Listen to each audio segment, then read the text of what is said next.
I'm doing good personally. Man, it's always weird doing the Tuesday stream because like nothing's changed since the Monday stream. I go to bed after the Monday stream and then I immediately wake up and then do the Tuesday stream. So like, what am I supposed? Dude, I had these crazy dreams. I actually did have pretty crazy dreams, but I don't share my dreams with chat because something's got to be private. You could never see inside my head.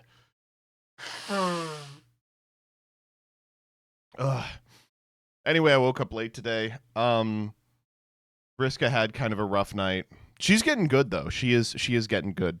She's pretty much sleeping through the night at this point, with the exception of last night. Sometimes she will get up at like 4 and demand a shitload of food, and that's what happened, but usually. Ugh. Ay, ay, ay, ay, ay. Yo, my fiance and I broke up and I'm moving back to the West Coast, ready to watch some Rothschildian bedeviltry. Damn, dog, I'm sorry to hear that. What the fuck? Hey, folks, just settled in, excited to watch some Yu-Gi-Oh! My life's in ruins. Hey, fuck, dude, that's rough. That sucks.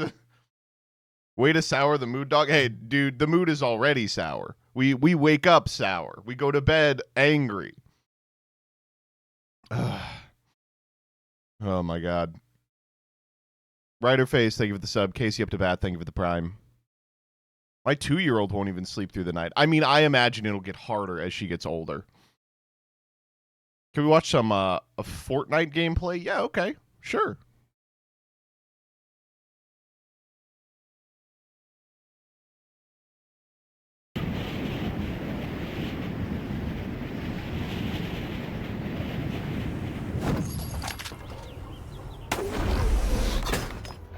Cool. All right. I'm in.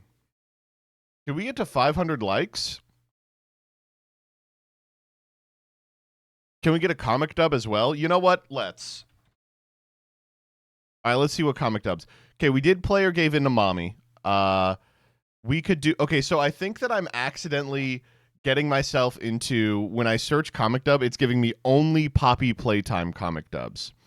This one stayed up? You've got to be kidding me. Let's see. Damn, are we out? Hot words for spicy actions. Has been hotel comic dub. Okay, I'll try this one. Oh wow, that's quite the offer. But I really shouldn't. And Vaggie will be back soon. Pace yourself, my dear. You're burning up faster than He would not say that. He doesn't sound like that. confidence in airships after 1937. What is he talking about? I don't even know what an airship is. I'm so ashamed. I'm quite the master of sweet talking. She's hooked now, hanging on to my every word like it's the most fascinating story she's ever heard.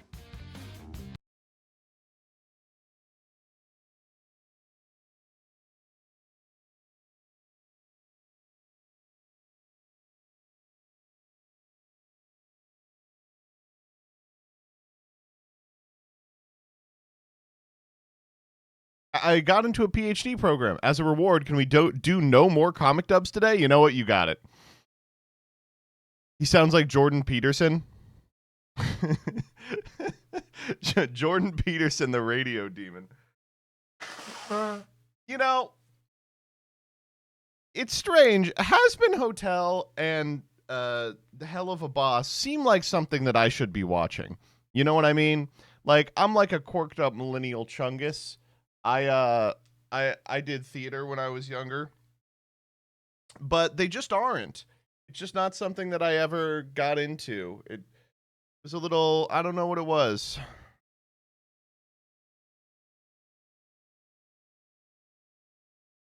As someone sitting in jury duty, can we watch more comic dubs?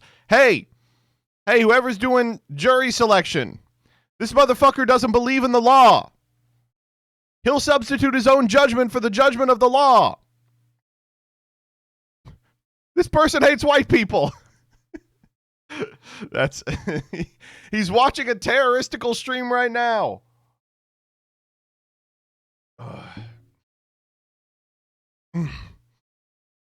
Oy, oy, oy.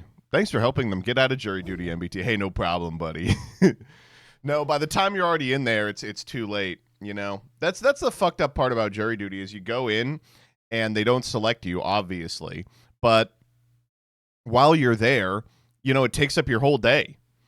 It's like, oh, I got out of jury duty. No, you didn't. You had to spend all day there. Is Saga today? It is not. Farfa is gone. So what we're going to do instead is play Yu-Gi-Oh! I know. Cringe.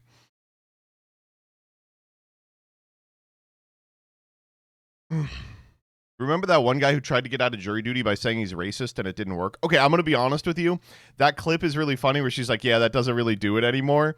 But you can't just nullify people because they're like, sorry, I'm racist, because they're obviously just trying to get out of jury duty. Like, you have to probe a little deeper. Oh, dude. The other day, Jillian got jury duty, and she got out of it because, I'm saying the other day, it was like during the crisis part of her pregnancy, but she got out of it for that reason, but it was the slip came in, and I had pulled the mail for her, and she came in and she had a long day, and she looked at it and she went, did you get jury duty? And I went, no, you did. And she got so mad. She was like, I can't believe that. I just don't understand, because I've never gotten jury duty, and I have an unbeatable killer argument for it now, which is I went to law school and they automatically strike you. So I got selected recently. Damn. I was almost selected for the Diddy case. Really? The Diddy case is like, how are you going to fucking find people who don't know who Diddy is?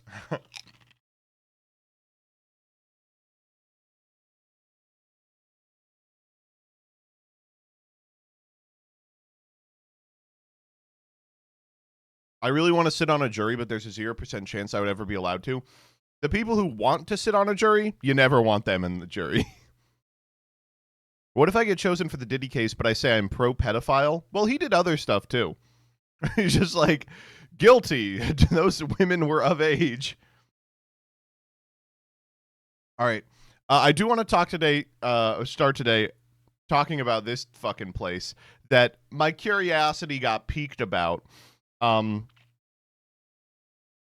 Skyview Plaza Hotel. Almost 4 years. Can I get a refund? No. So I was just like looking around tonight, and I was so happy to see that my experience wasn't in isolation. So when I was I have to tell a really short story about this one.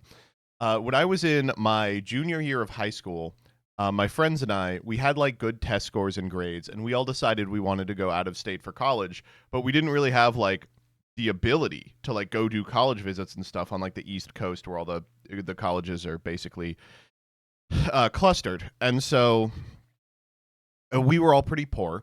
So what we did was one of my friend's dads had like one of those sedans with 2 rows of seats. So me and 2 of my friends got in the sedan and blocked off like 9 days of time over a spring break. And we drove up and down the East Coast and visited like 30 colleges. And this ended up being really good. It's where I found the college I actually went to and met my wife at. But on the first day we were there, something had gone wrong with a hotel booking, and our hotel booking got canceled. So this was like in 2011, which is like iPhones were out but didn't like do what they do now, and none of us had them because we weren't rich. And so we couldn't just like book another hotel. So what we did was we called my friend's mother, and we were like, hey, can you book a hotel for us while we're driving, and we'll just like hit it at some point, right? And we were driving, and about 30 minutes later she calls back and she goes, you're gonna hate this, every hotel for 200 miles is booked up. We were like, what? She's like, yeah, there's like some huge like hunting expo, and so you're fucked. And we were like, I mean, can we sleep in the car? And we were like, no, we have to sleep somewhere. Like we're gonna have to sleep somewhere. And so we we drove and drove and drove, and after hours, she's like, okay, I did get you a reservation at this place called the Skyview Plaza Hotel. And we went in, we immediately fell asleep, and we woke up the next day to discover we were in the most disgusting building I had ever seen in my entire life. Let me see if I can find a picture of the exterior. Skyview Hotel, Philadelphia. Yeah, I can't find pictures of the exterior. Oh, this I think is it. Oh, hell yeah. No, here it is. Here it is. This is the building. It has recently been renovated. But this is the building. It looks like this, right? It's like this big stick coming out of the ground. And so I go into, we wake up in this hotel, and it's immediately apparent that we were so exhausted we didn't notice, but we are going to die here. It's let me see if the photos do it justice. Oh, they do. Yeah. So first off, everything is broken. Like there's no electricity, the heat's barely on. This is true. Also, the mattresses occasionally have like blood or vomit stains on them. We had one with a vomit stain on it. We did get a comforter that had a cigarette burn in the center of it. It had multiple. All of the rooms were non-smoking because that's what's legal now. But they all clearly had not been cleaned and were smoking at one point. I remember I opened a drawer and there were like 30 cockroaches in it. It was, this is what it looked like. Yeah, so the other thing is, you saw it was that big pillar, right? So the way the big pillar worked was the whole place is serviced by 2 elevators in the center column of that pillar. And when we were there, one of them was broken. So we sat by the elevator for like 15 minutes waiting for it to come, and it came, and it was like the size of a closet. Barely fit the 3 of us, and it shook the entire way down. We were like, we're gonna die. But the reason there are 2 things that stuck out to me about it. The first is that it had Wi-Fi. For whatever reason, it had Wi-Fi. It was like a stupid, shoddy connection. 2011, not usual for hotels to have free Wi-Fi. And I remember I torrented Watch the Throne, which had just come out, over the hotel Wi-Fi while we slept, and I woke up, and the outlet was just burning hot. I was like, uh-oh. We were pretty close on that one. And the second one was, while we were in the elevator going down, this like 400-pound Russian dude, and I hate to be like this, I believe in the, I guess, importance and value of sex work. Obvious Russian prostitute came in after him, and he was like, ugh, to us, and we were like, oh, like we were like, we're gonna die, he's gonna kill us.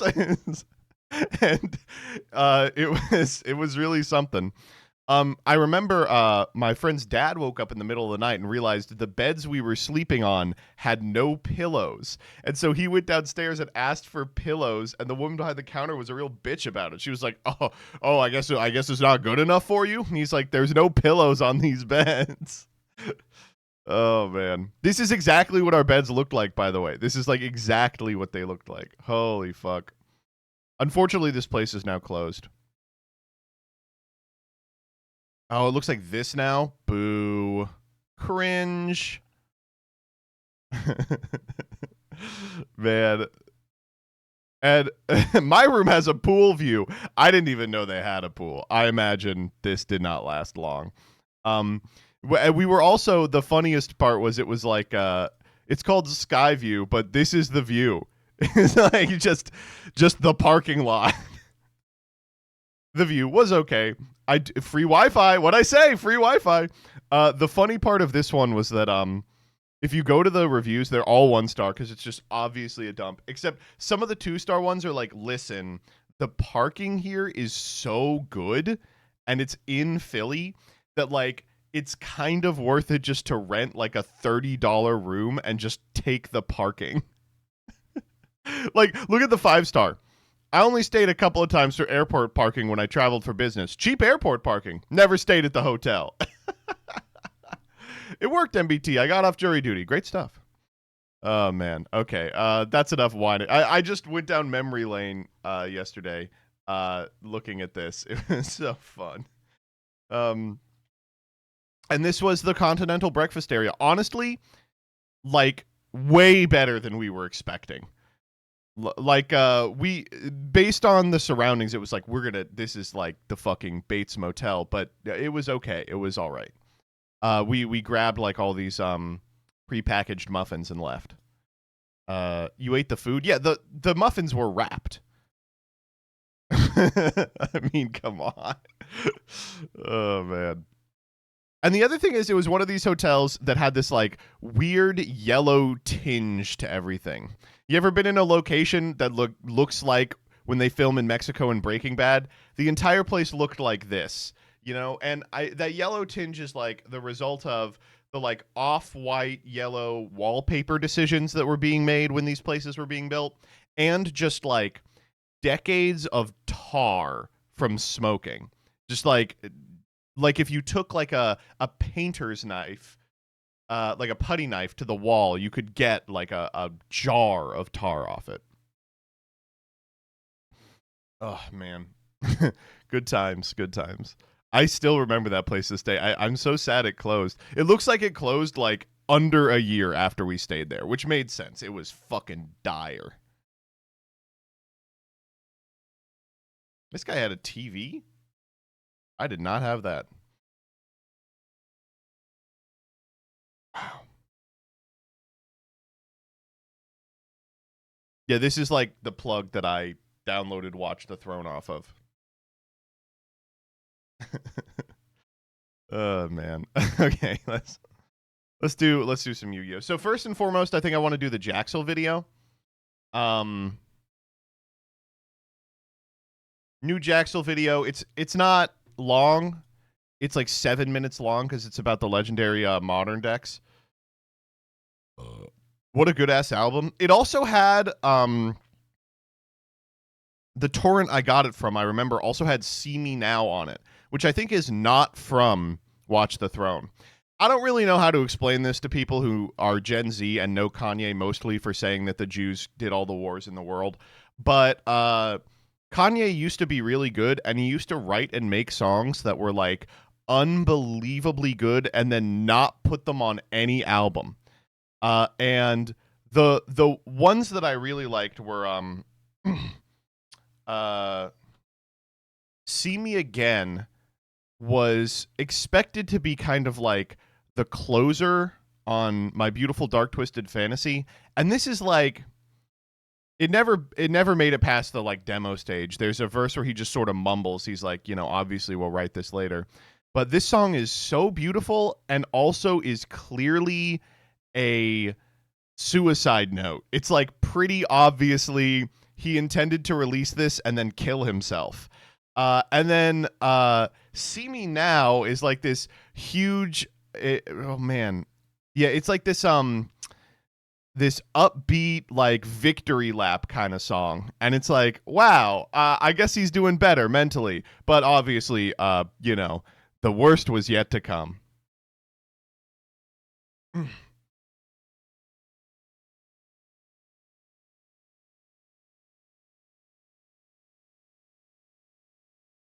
APS is a sociopathic furry who exploits the POC NYNJ furry community into mind games reminiscent of 4chan trolling, like stealing fursuit parts. You know, I always knew there was something up with Paul. That's true. I hope he's getting help now. He obviously isn't. And when Kanye gets help, it's a temporary thing. He gets enough help to like be normal enough to once again ingratiate himself with a bunch of yes men, and then a whole bunch of people who want to take advantage of him do so. Have you guys heard the Dave Blunt song where he says he got groomed by Kanye? Listen, things are not good. It's just over. All right, let's do the Jaxel video.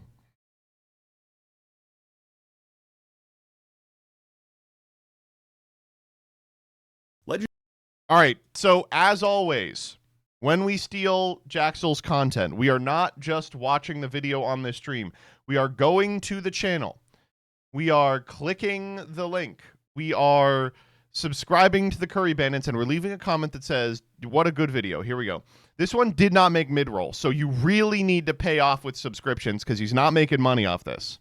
Legendary Modern Decks 2026 releases on March 13th. Technically, you could call this By the way, I hate to be like this. I did watch this in a moving vehicle. a structure deck, meaning that this video should be categorized under deconstructing, but I'll take any excuse I can get to not make another one of those because ain't nobody clicking on them. As Yeah, I hate to be like this. This is something that that fucked me up constantly.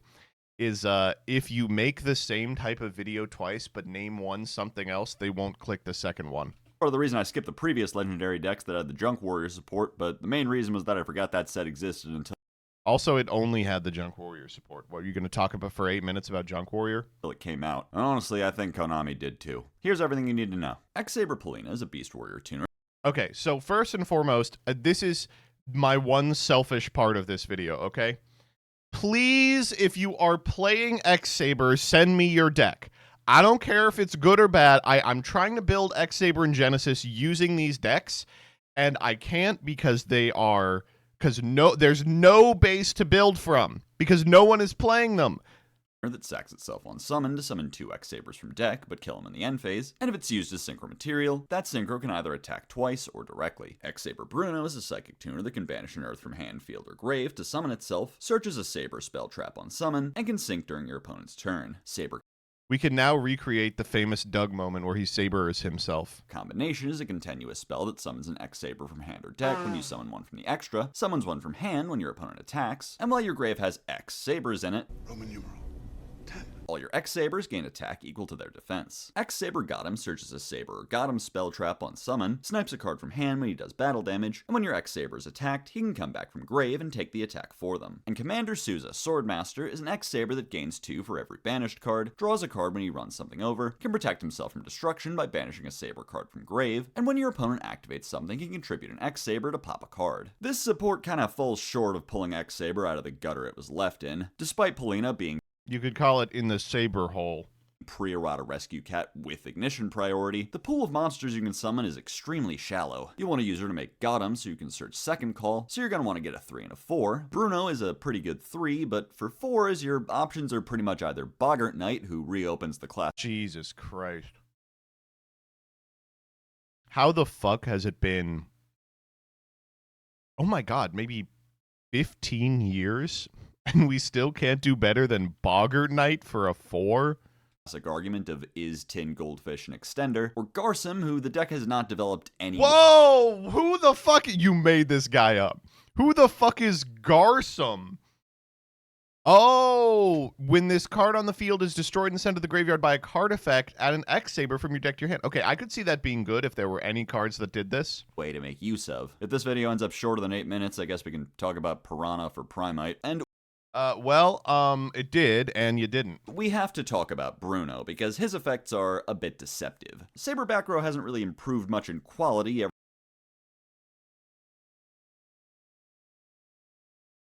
Yeah, I'm not playing Saber Vault. ever since the days when dual terminal decks didn't have back row for some reason, with the only one that even resembles something usable There's in the modern Saber hole. context being Hole, and we don't talk about summon negates. So Ugh.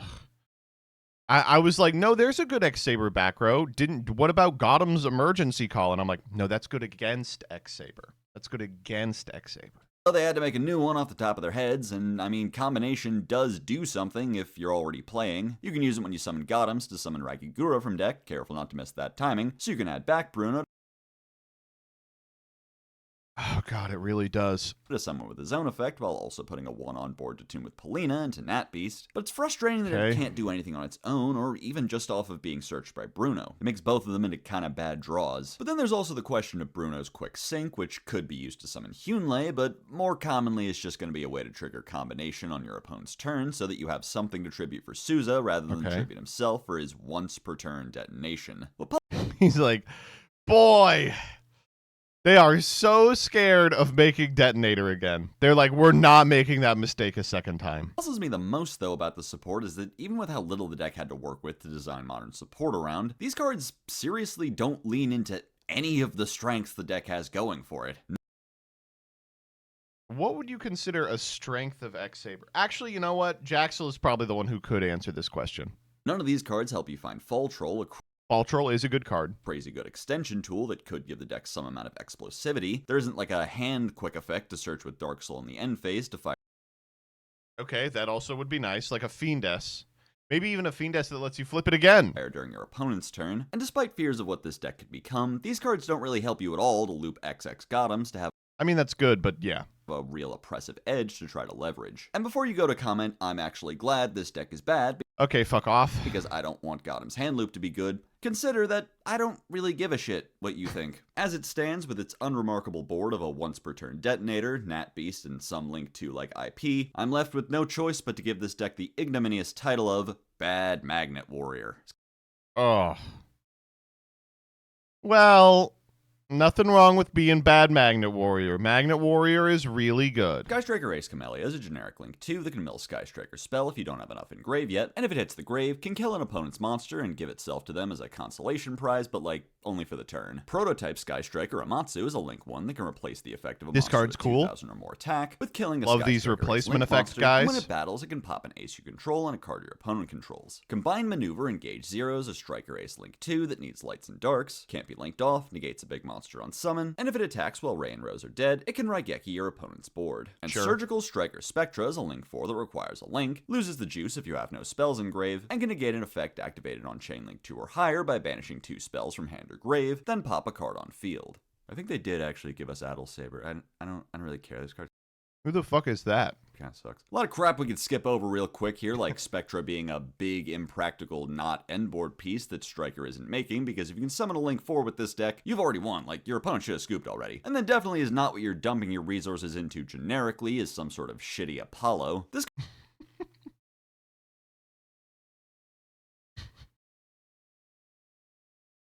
Oh, still on that. card was designed in an era where they were experimenting with this strange hand trap negate effect that we've already learned sucks, and they iterated upon with Zaylin into something playable. Engage Zero is a pretty mid tag out for Ray that can trigger effect negate something on your opponent's turn, but its effect to clear a board is pretty useful going second. The real meat starts with Amatsu. Amatsu's so crazy, man. Oh, it's so good. After tagging out Ace Zero for her pop, you can use Ray to make Amatsu, whose effect will be more likely to trigger that late in the turn, forcing an opponent's extra deck monster to kill Amatsu, and as a result trigger the Ray Engrave to come back. That'll also trigger Lemnis Gate Engrave to make Azalea and revenge kill the monster's effect you overwrote, but also going through Amatsu like this gives you a good ace name to get Engrave to shuffle back with a set Lemnis. And as for Camellia, this card is pretty good in Striker because loading something Engrave for Kagari to add back is useful, but it's not exactly easy to summon since Ray can't tag into it, so you probably need to resolve Rose for it. And its second effect is like, I don't know about never resolving, but since it can't be summoned twice in one turn, it can't use this effect the turn it's summoned by any means. Its real strength lies outside the scope of Sky Striker as a deck. Where you can play it in Earth Machine. Its materials are 2 effect monsters. Using this card in Kagari, you can use basically any deck in the game to search a Striker card like Anchor or Drones. And who would want a 1-star monster and a Link 1 on their side of the field, I wonder? And as you might imagine, the most common place this has popped up so far has been Yummy. We're going to have to ban every Yummy card. Like, I hate to be like this. I know there are people who like Yummy, but it is so frustrating that every new release is like, looks like this doesn't do anything for the deck we designed it for, but it's another option for Yummy decks to go first and win automatically. That's the other thing that's irritating, is that it never feels like these, like, improve Yummy at all. They're just always like, well, if Yummy goes first, they can use this to get to their fucking Yummy way. And it's like, is that even good? Being able to turn any 2 monsters on board into Cupsy gives even more decks easy ways to collaborate with Yummy, using a package of cards that Yummy is almost always playing regardless. But I wouldn't be doing my due diligence if I didn't point out some restrictions on the usage of this bridge that go kinda undiscussed with how free it would appear. Hornet Drones obviously still has its Striker restriction, so while exactly 2 monsters can bridge, a 3rd monster will just get in the way, like when I enter the group chat with my friends who are all dating each other. Why are you Mandragora in this scenario? Don't forget the whole 3 or less spells thing. Ask to see your opponent's grave when they activate this card. I guarantee you they wouldn't have even noticed if they have too many. With the reports of Yummy's death being greatly exaggerated, I imagine we'll see something we can't anticipate form a new competitive strategy with Yummy. Like Earth Machine. That probably isn't just going to be a direct OCG port with how the different specifics of the format have shaken out. Maybe it's going to be Magnet Warriors. Second Magnet Warrior reference in a video with only 2 segments. Maybe I'm a little bisexual. It's probably just going to be Mitsu, though. The fuck do you mean you're a little The Magnet Warriors are not bisexual.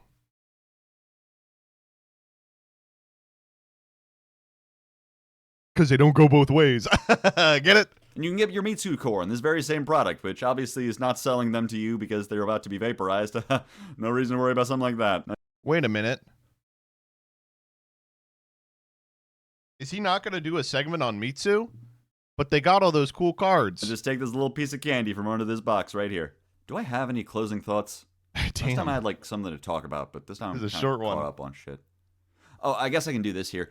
You may be wondering if there's going to be any sort of follow-up on the kind of half-baked pumpkin segment we did last episode now that we have all the cards. Yeah, the official position of the Curry Bandits is we did not really miss anything, which is kind of sad, all things considered. That's it. Thank you for watching. The line you're typing in the comments sucks ass. Have a nice day. Dude, maybe on the Clips channel we'll put the missing pumpkin section. We'll just write a pumpkin section ourselves.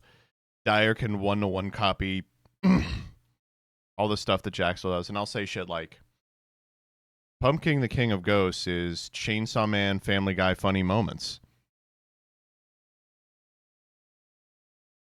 Would you be willing to get him on the pod? Jaxel?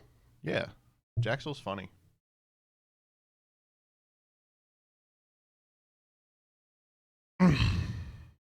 No Saga today? Yeah, Farfa's gone. Farfa's on vacation. I sent Farfa a thing. I was like, are you okay? I saw the Glasgow thing. And he was like, I've been on vacation. I'm like, right, of course. Well, yeah, Dyer killed him. Yeah.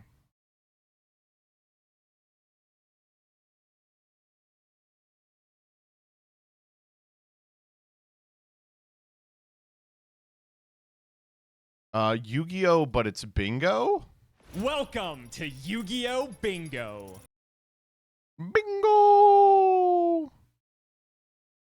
Bingo! Bingo!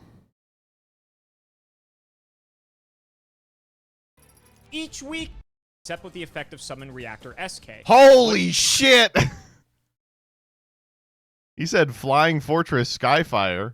Holy moly. Rhyme style played garbage. Can you watch a copyrighted movie? For sure.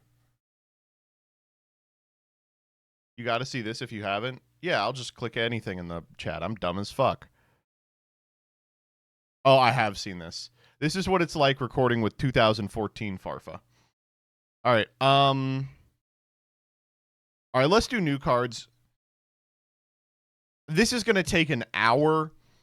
I can't believe the new cards that they're getting us. Okay, Genesis Come to Japan. Phantasmal Sacred Beasts.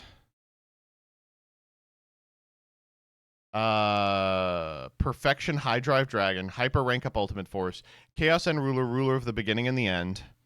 The Dark Tuners. Lightning Crash. Lord of Darkness. Demiurge Elma. The Clown Clan. Full Moon Mirror. And I think that's it.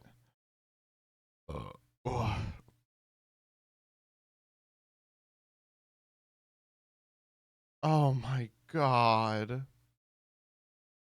Can we please have the... Look at how good this looks. Oh my god, dude. Can we please have Rush? Do they just take all the good artists and put them on Rush? They're like, are you good at drawing? Now you're a Rush duel. Oh, man. Is it too late for Rush now? There's no chance we're ever getting Rush in America.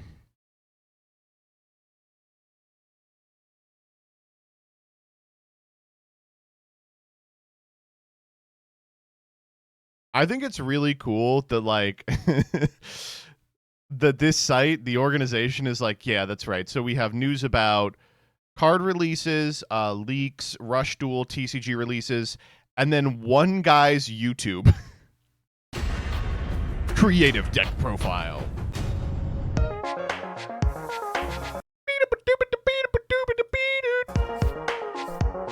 This is a creative deck profile, I'll give you that.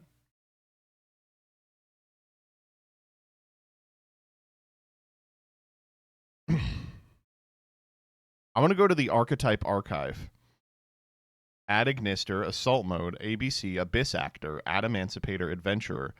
What haven't they done? Oh, did Reactor make it? Oh, Orchestrated Reactor Skyfire. They did. In fact, they did it 3 times. All right, what did oh, it's the same one twice. Okay. What does this deck look like?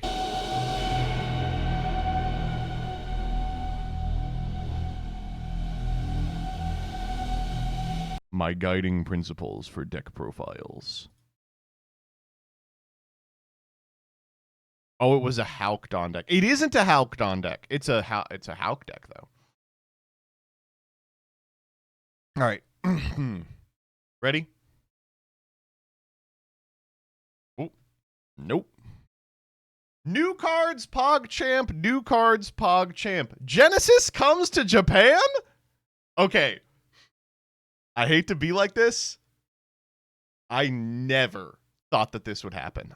I am shocked that this occurred.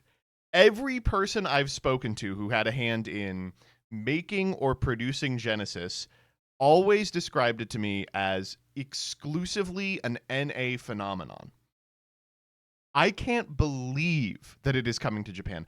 Like, I have to imagine what happened is they were blown away by the numbers for this format, which is crazy because I didn't think the numbers were that high.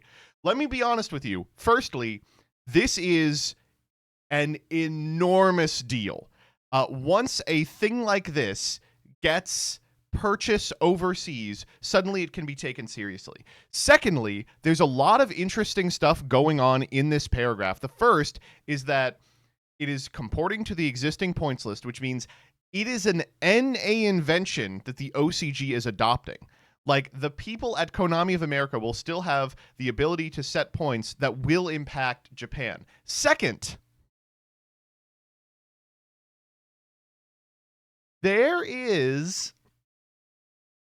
simultaneous release for the ban list with respect to the OCG, which is huge. Third, cards that are not currently available in the TCG are forbidden in OCG Genesis, which means we might be getting closer to simultaneous pack release. Like, I couldn't imagine Genesis happening overseas for so many reasons, but the biggest is they are going to have cards that we don't. And I don't know, this kind of makes me feel like that might not be true forever. It's possible, man. It's possible.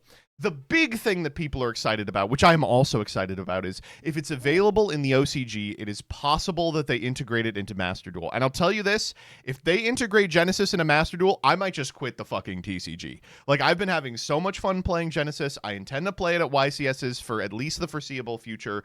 If the format sucks, of course, I'm not going to play it anymore. But if it's in Master Duel, you can catch my ass playing it.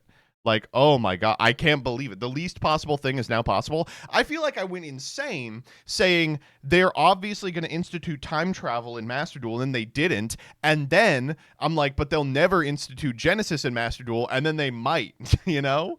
Maybe I'm just perpetually wrong. I did say they'd put Genesis in Master Duel early on. I do want to get ahead of the haters. But holy moly, never been a better time to be playing Yu-Gi-Oh, baby. We have, finally, a second format supported across region. That's unbelievable. Rush Duel couldn't accomplish that. Oh, my God.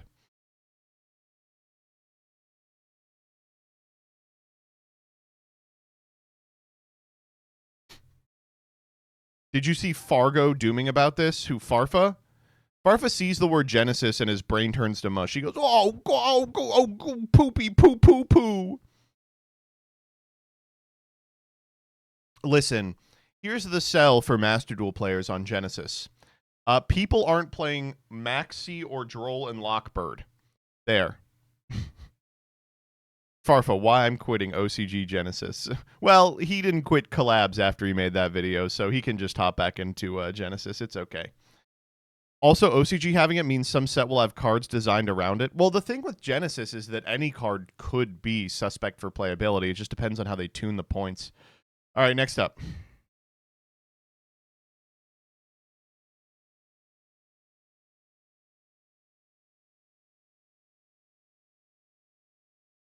New Sacred Beast PogChamp, new Sacred Beast PogChamp. So I was surprised to see this because I was like, didn't we just retrain the Sacred Beast? And then I realized it's been half a decade since we retrained the Sacred Beasts. Now, I played a lot of Sacred Beasts when this deck first came out. I didn't play it in like the stupid link spam way that Sprite did, and then eventually, of course, Ubel did. I was playing it at RIP in like a big sexy combo deck that tried to get Haemons on your side of the field for Cerulean Skyfire. I thought that deck was fucking baller. It was fun as shit. Unfortunately, it relied a lot on generic link tools like Curious, and as a result, it stopped being playable when those got banned. But the thing about the Sacred Beasts is that all of the cards that they had in the past were dog shit awful. The new wave of cards, including Chaos Summoning Beast, Dark Beckoning Beast, those are really good. 7 Spirit Gates. So what the deck needs more than anything is a retrain of the actual factual Sacred Beasts, which just don't do enough anymore. And that's what they did for this. So let's check it out. First up. Phantasmal Sacred Beasts of Chaos. So, Sacred Beast has a united form, and it's always been just like a shit Timmy card. One of them has 10,000 attack. Here we go. Must be fusion summoned or special summoned by sending the above cards you control to the graveyard once per turn. The first 2 times this card will be destroyed by card effect is not thrice per turn, and once per chain. You can target a face-up monster your opponent controls, negate its effects, then gain life points equal to half its attack. Okay. I mean, that's a pretty good payoff. The protection is fine. The thing that's irking me here is it doesn't actually need the Sacred Beasts. I'm trying to think if there are other level 10s that can't be normal summoned or set. Is there a way that you can cheat this out? I don't know. All right, next up. Uriel, Lord of Searing Flames, Sacred Beast of Cataclysmic Fire. Okay, so I've played enough Duel Links to know that these poses are the poses from the Duel Links animation, which is cool. Okay. Cannot be normal summoned or set. Must be special summoned with a Sacred Beast card. You can only use the first effect of this card's name once per turn. Reveal this card in your hand, add a Sacred Beast trap from your deck to your hand, then discard a card. That's kind of rough because the Sacred Beast traps are pretty bad. They have the one that's specific to Uriah, and they have the Skill Drain. Oh god, I hope these don't make the Skill Drain playable. Gains 1,000 for each trap in the graveyard. Target a spell trap on the field, destroy it, and that's spell speed 4. Okay, that's interesting. Haemon, Lord of Striking Thunder, Sacred Beast of Sinful Catastrophe. Must be special summoned with a Sacred Beast card. You can reveal this card in your hand, add a Sacred Beast spell from your deck to your hand, then discard a card. Huh. I wonder what those are. Because, oh god, I actually don't know how this is going to work with localization. Because the old cards aren't named Sacred Beast. The way that they group them is they say a card that references and then their names. So if that holds for the YG organization translation, that means this doesn't search Spirit Gates. Which is probably for the best. Once per turn, if a monster is sent to your opponent's graveyard, inflict 1,000 of them, whatever. If this card is destroyed by battle or card effect, you take no damage for the rest of the turn. If the spells are good, this will be good, but this is not a good end boss. And Raviel, Lord of Phantasms, Sacred Beast of Endless Eternity. Fucking amazing name. You can reveal this card in your hand, add a Sacred Beast monster from your deck to your hand. Seems crazy. Discard a card. Once per turn, you contribute 2 other Sacred Beasts, destroy as many monsters your opponent controls as possible. This card gains 1,000. Okay, whatever. And what the fuck? Is that the creator? What is the creator doing here?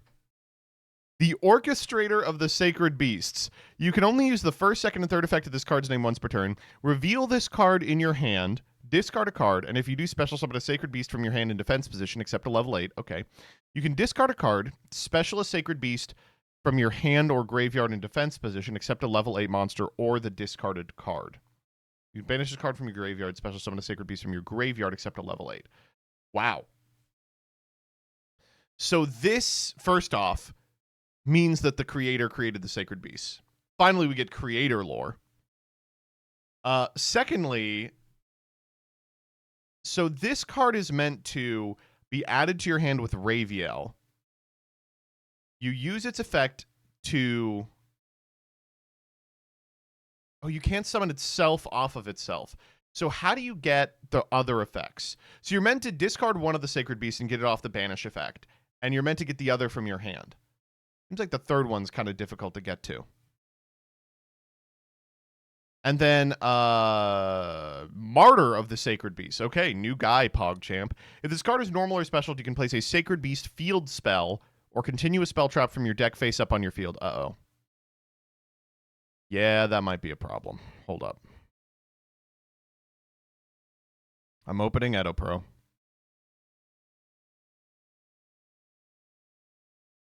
Yeah, the skill drain is a Sacred Beast. Fuck. Oh, no. Okay. If you control another Sacred Beast, you can special summon 2 Martyr of the Sacred Beast from your hand, deck, or graveyard. During your opponent's end phase, if this card and a level 10 Sacred Beast monster are on your graveyard, you can add this to your hand.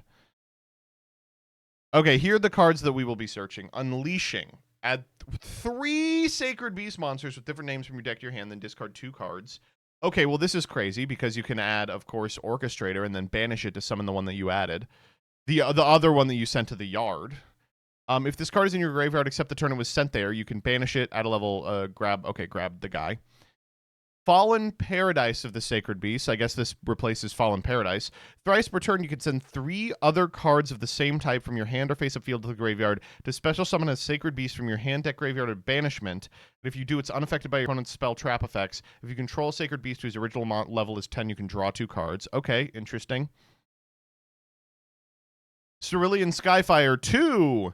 During your main phase, you can place 2 Skyfire of the Sacred Beast from your hand, deck, or graveyard face up on your field. Reveal a level 10 Sacred Beast monster in your hand, then place a Fallen Paradise from your deck in your field zone. Oh, okay, so it's like supposed to mirror the Hamon summoning condition.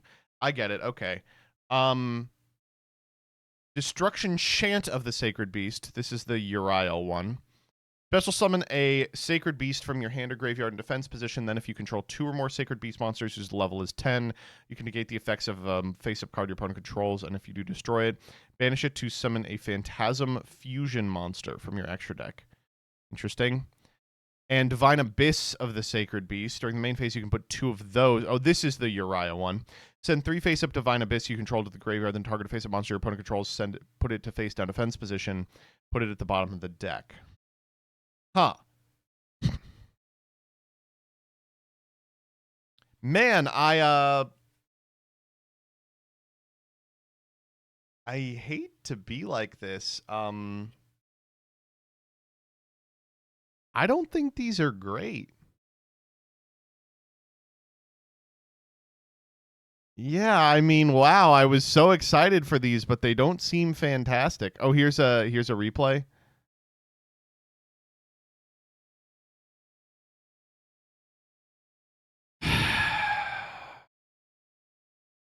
Okay, well that could be anything.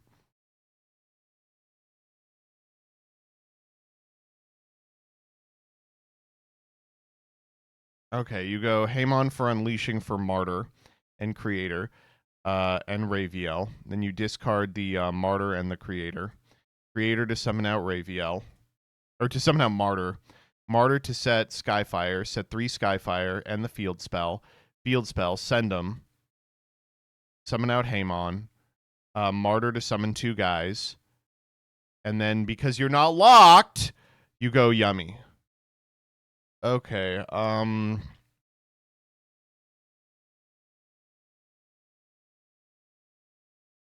yeah, I'm sorry, this isn't convincing.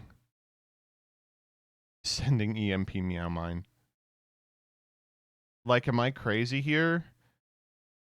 This is like a 50 card setup for Mr. Yummy. And what it does is introduces 15 bricks into your deck, including the necessary 3 of the spell card. The thing that's really turning me off these cards is both the continuous spell and the continuous trap are like, no, we want you to play 3 of this. And I just don't want to play 3 of this. Yeah, I don't know.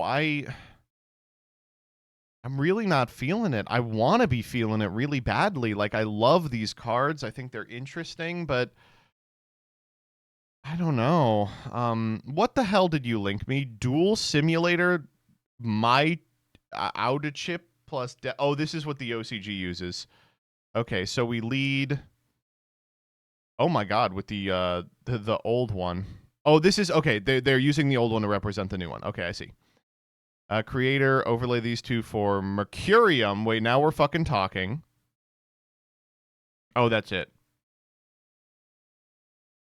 Oh, so the argument is the new spell is a 1-card Mercurium. I mean, okay. That's fine. 1.5 card rank 10 that requires you to play like 15 bad cards in your deck. I'm really not seeing it. I'm willing to be wrong on this, but these don't seem fantastic. Like, the effects on these monsters aren't good enough to warrant, like, turboing them out. This card is cool in that it cheats a lot of them out, and this card is cool because it's a lot of material. But, like, a lot of cards are a lot of material. And I don't want to play these fucking cards at 3. Alright, next up. Okay, this card's very scary. Master every element with Perfectron High Drive Dragon. So if you didn't watch Vrains, this is the guy. Also, it probably forecasts that we are never getting the high drives. Like, this is the best we can hope for. Perfectron High Drive Dragon. If this card is link summoned, or if it battles, at the end of the damage step, destroy as many monsters your opponent controls as possible. They inflict 300 damage to them for each link monster in your graveyard. While face up on the field, this card is also the other attributes. Unaffected by the activated effects of monsters that share an attribute with this card. If this card to be destroyed by a battle or card effect, you can make it lose 1,000 attack instead. So this card is boring.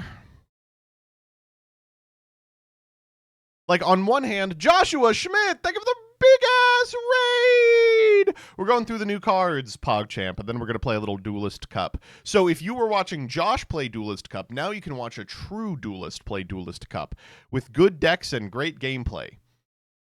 First-time message from a raider. Come. What are you talking about? I don't want to see that. I do want to see that.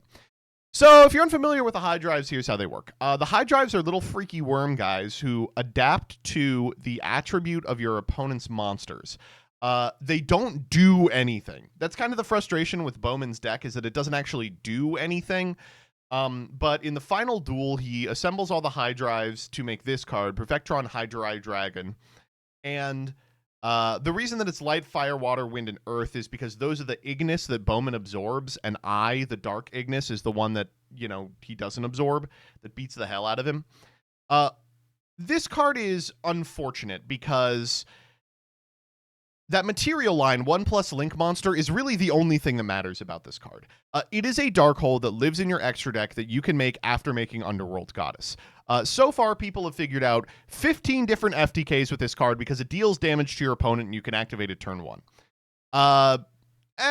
You know, not too much to say about this other than, I will say, if you're worried about beating this card, there is actually a way to do it, and that is the way they do it in the anime, which is you can hit it with a big access code. You can link itself into itself. Yeah, that's how you, like, loop it over and over again. I don't know.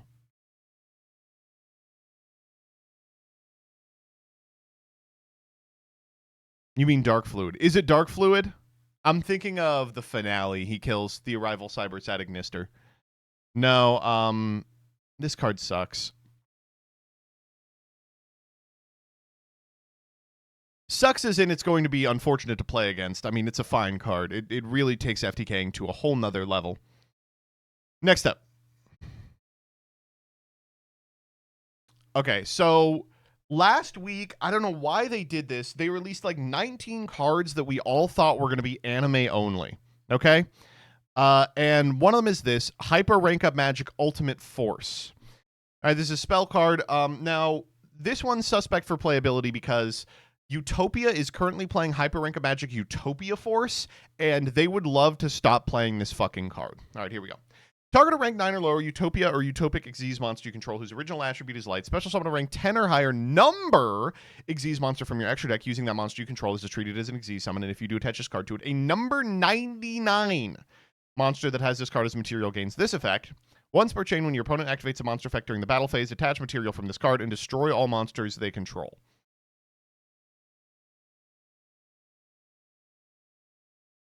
And number 99 is Dragonar. Okay, so this is interesting.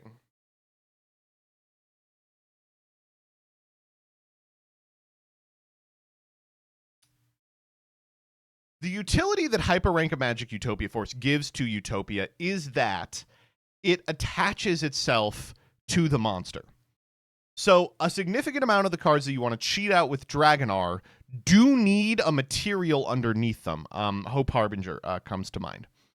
And for those cards, obviously you want to play the old one, Utopia Force.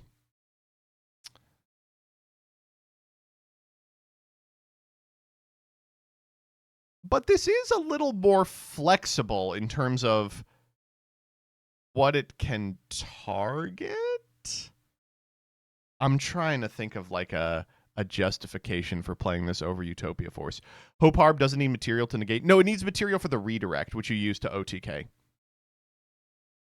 I guess you could play this and then just get the spell negate off Hope Harb.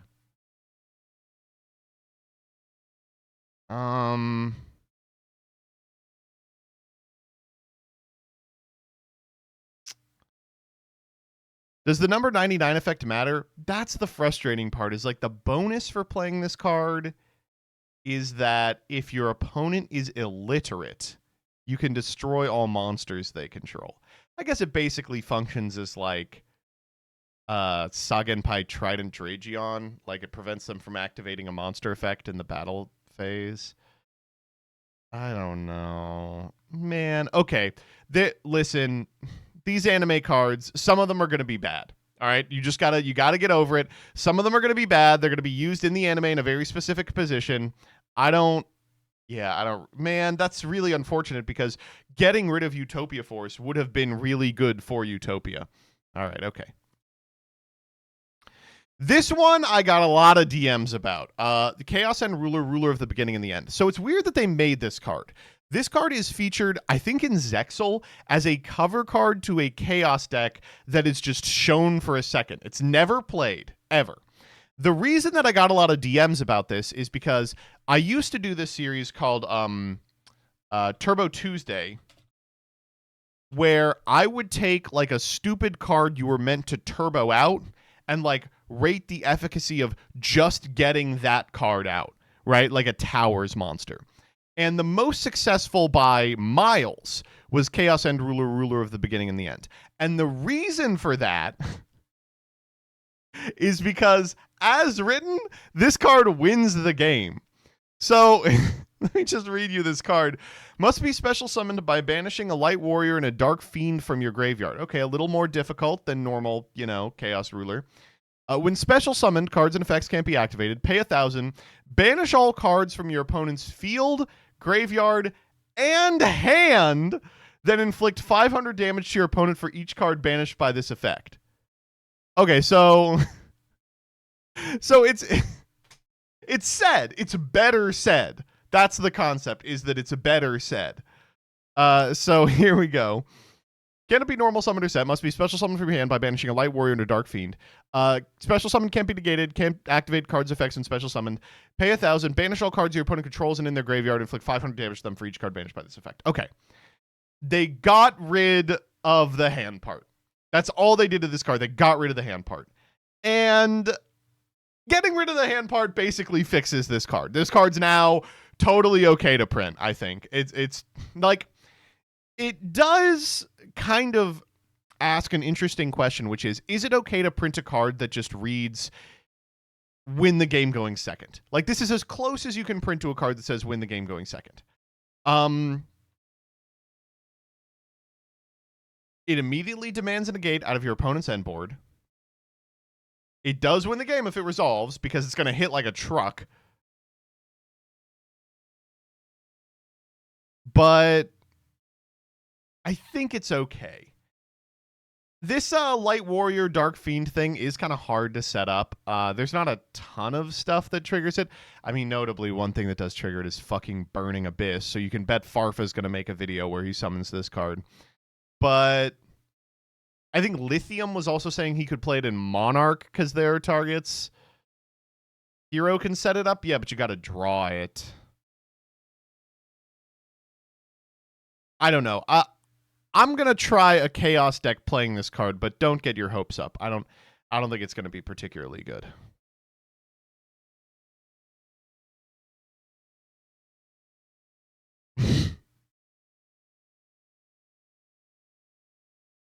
All right, next up. Dark Tuners. So I just never assumed we were gonna get these cards. You guys familiar with Dark Tuners? So Dark Tuners are from 5Ds. They are used by the Dark Signers, and they do Dark Synchro Summons. So the way Dark Synchro Summons work is they minus instead of plus. And all of the Dark Synchro monsters eventually came out as normal Synchro monsters. So I just assumed we were never going to be able to do this dumbass fucking reverse Dark Synchro bullshit. Except these let you do it. Okay, so here we go. Dark Tuner Catastrogue. So this is a portmanteau of the word rogue and castrate. You can reveal this card in your hand. Immediately after this effect resolves, normal summon a Dark Tuner. Once per turn, if you control this normal summoned or set card, you contribute this face-up card and a face-up non-tuner with a lower level. And if you do, special summon a synchro monster from your extra deck with a level equal to the difference between those monsters' levels. This is treated as a synchro summon, then destroy a card your opponent controls. So they are letting you Dark Synchro. They are letting you Dark Synchro. You can only Dark Synchro into Synchro monsters, which is how they're going to kind of marry this with all the cards they printed that were supposed to be Dark Synchros and just weren't. It would actually be really cool if they did like a supplementary product where they did have these cards as Dark Synchros. Maybe they look like this, and you're like, wow, why do they look like that? And you're like, oh, it's just an alt for normal Synchros, you know? Dark Tuner Nightmare Hand, level 10. You can reveal this card in your hand. Immediately after this effect resolves, normal summon a Dark Tuner monster. If normal summon, you can special summon a level 2 or lower monster from your hand. Then once per turn, if you control this normal summon or set card, you contribute this face-up card to face-up non-tuner with the lower level. If you do, special summon a synchro monster from your extra deck with a level equal to the difference between those monsters' levels. This is treated as a synchro summon. 5 points, thank you for the sub. That's all of them. So, these cards are bad, obviously. I think it's cool that they have them. Pain Yu-Gi-Oh! Does have the juice, which is, there's that new weird-ass Link 2 that lets you normal summon Darks without using tributes, but, like, this is still not good enough. Like, these are ass, but it does sound funny to force them. Exactly. And the funny thing is, it's also really hard to summon these guys with it. Dark Flat Top was a Dark Synchro? Are you kidding me?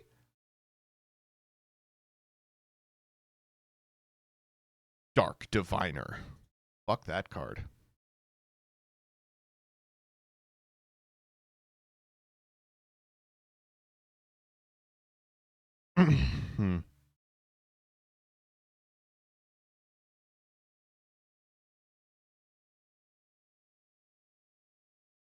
Flat Top, Arachnid, Fitzgerald, Z-Man were the 4 I remember.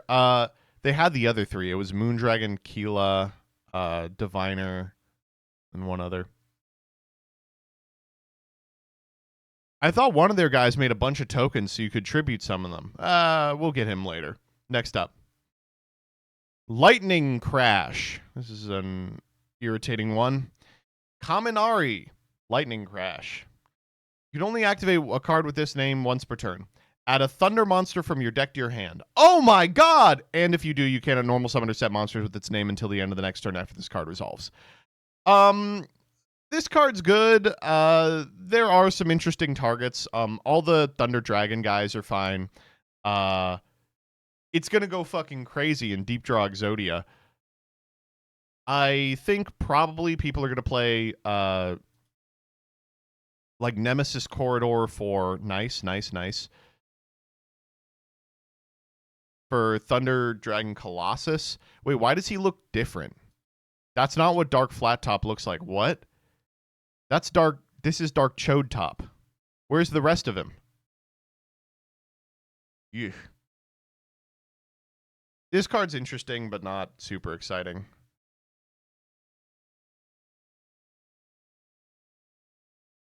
Enshroud the world with Lord of Darkness. Okay. You would think a card called Lord of Darkness would be better. I love how this card looks. What the fuck? Yami no Kami, Dark God. You can special summon this card from your hand by attributing 2 Fiend or Fairy monsters. Can't be destroyed by battle. Once per turn, you can special summon as many Lord of Darkness tokens as possible to your field. They cannot attack directly or be destroyed by battle. Destroy them when this card is destroyed. Also, you can't special summon for the rest of the turn. If a monster is destroyed by battle, inflict 700 damage to your opponent. They just don't want us having fun. They just do not want us having fun. Fuck you. They don't want you having fun at all. They can attack directly. They can be used for summons. Fuck you. Next up. Okay, this is the one that I think actually might see a lot of play. Create a false world with Demiurge Emma, seeing my second Demiurge. Damn, this is giving me a lot of Demiurge vibes. All right, Demiurge Emma.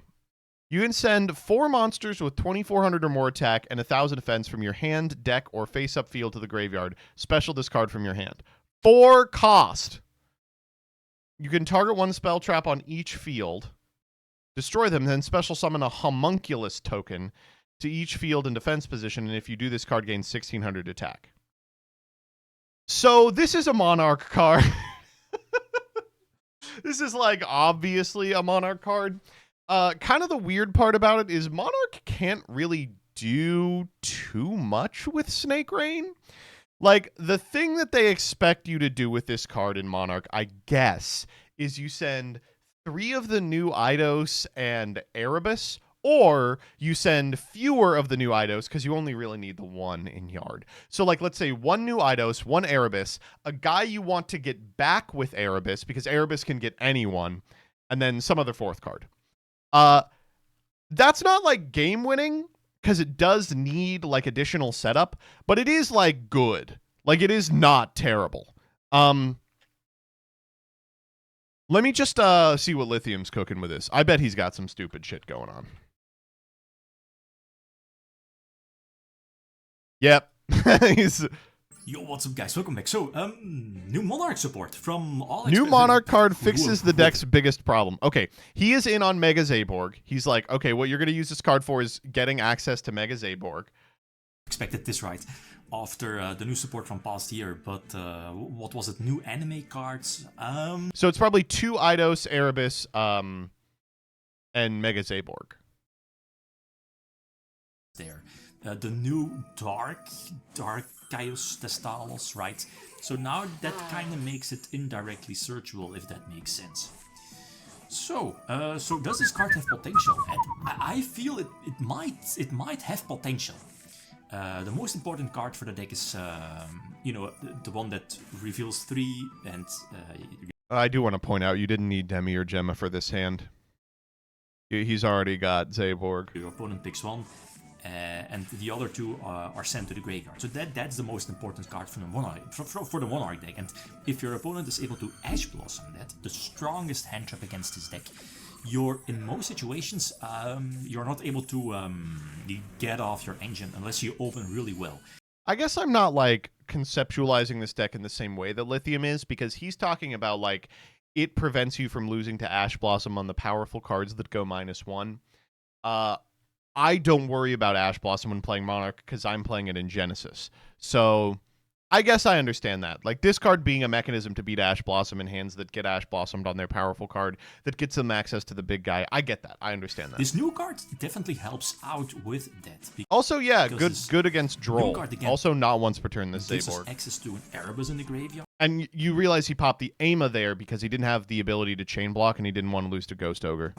To an Addles in the graveyard. Okay, so, then you win and then automatically. Depends, right? Like maybe Chaos, because you can search Chaos from the graveyard as well with your Foolish Burial Monarch spell, right? So sending a Chaos to the graveyard is an option. The one of Aether is an option. Zaborg, get it up in the graveyard, is also an option. And because of the extra deck variant, you can easily get stuff back from the... Well, I guess your Erebus because of Duke of the Mice. But keep in mind, your Erebus is not once per turn. At least, not it's once per copy when it's in the graveyard. We might still lose this. Stormfort Aether for this particular... No, we're not losing this. We've milled all their monsters. I think it's still okay, as in I've seen decks without Aether in the main deck, but I think this, because I'm not main decking, what is it, the Floodgate Trap, the Skill Drain for Tributes, or the... what is it? The other continuous trap that whenever your opponent special summons. Yeah, okay. Clown Clan, PogChamp, Cloud Clan, PogChamp. Let's do the last one of these.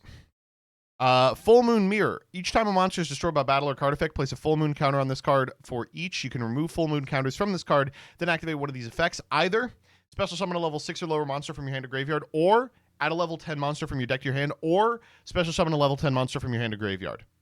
Bad. All right. Clown Clan. Okay, so this one is Clown Clan Hat. You can only use the pendulum effect of this card's name once per turn. They're pendulums, by the way. During your main phase, you can send a Clown Clan card from your deck to the graveyard, except a pendulum, and if you use special summon this card, also you cannot activate the effects of monster special summon from the deck or extra deck until the end of next turn. Oh my god. Monsters your opponent controls lose 1500 to attack while you control a tribute summoned monster. If this card is tributed, you can activate one of these effects, either shuffle all pendulum monsters on the field and face up into the extra decks into the deck, or special summon a non-pendulum Clown Clan monster from your deck or extra deck, ignoring its summoning conditions, okay? That one we don't know when it's coming out. Clown Clan Drish. Your tribute summon monsters can make a second attack during each battle phase. If this card is tributed, you can activate one of these effects. Either return all link monsters on the field and the graveyards to the extra deck. Each player shuffles their entire hand into the deck, then they draw the same number of cards they shuffled. And Clown Clan Finale. If you control a tribute summon monster, discard any number of cards and target that many face-up cards on the field, destroy them. You can banish this card from your graveyard and tribute a Ritual Fusion, Synchro Xyz, Pendulum, or Link monster from your hand or field. Add a Clown Clan from your deck to your hand whose original level, rank, or link rating is not equal to the tributed monsters.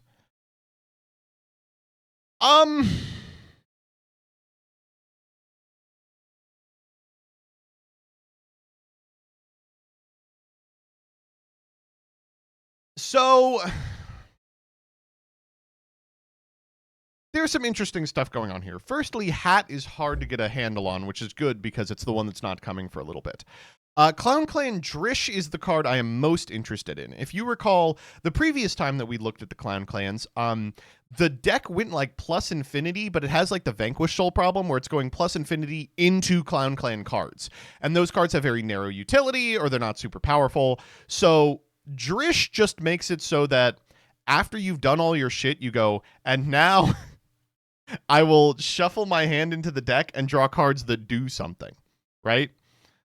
Clown Clan Finale also looks really good. Like, it's a way to convert your empty advantage into actual advantage by just destroying stuff using the cards in your hand. And then this second effect is really funny. It's not equal to the tributed monster. Yeah, you just go get a 2 and a 2 and not a 2. This changes the math a lot. This changes the math on the deck a lot. I was not super excited for this deck. These cards definitely make me excited for the deck. But at the end of the day, this is a deck that's just going to draw a million cards, and I feel like it has a lot of the same weaknesses of pretty much every deep draw deck. Roll an Ash Blossom at a very particular time. Hopefully by the time these come out, those the draw will not exist anymore.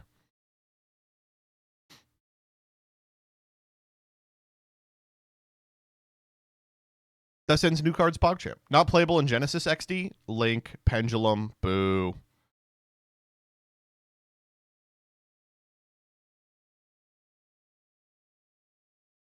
Could you imagine it? A world without Droll.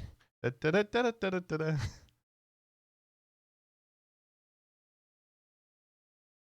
MBT, have you seen this? Could be an interesting short.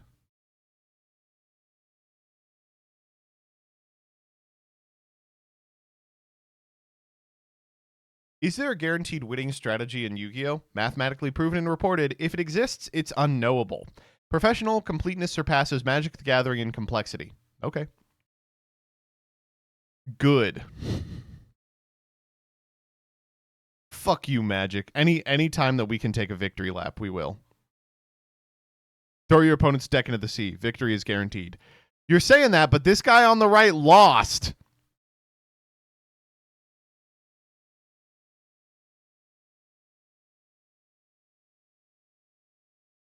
I don't recall Weevil winning Duelist Kingdom.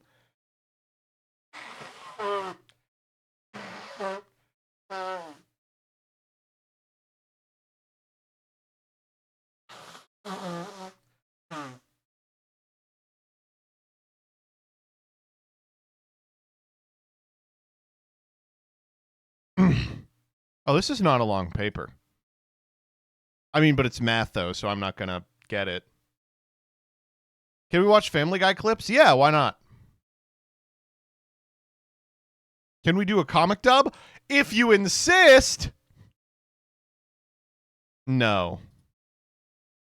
The blowjob. That's good. Let's do Yu-Gi-Oh. Oh, let's do this.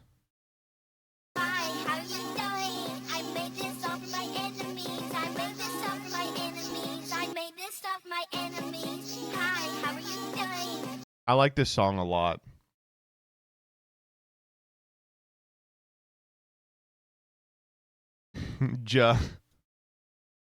We can tell. Is that Gage singing it? Yeah. Great song. I didn't know this. I'd only ever seen like the Twitter clip where she just does that line over and over again.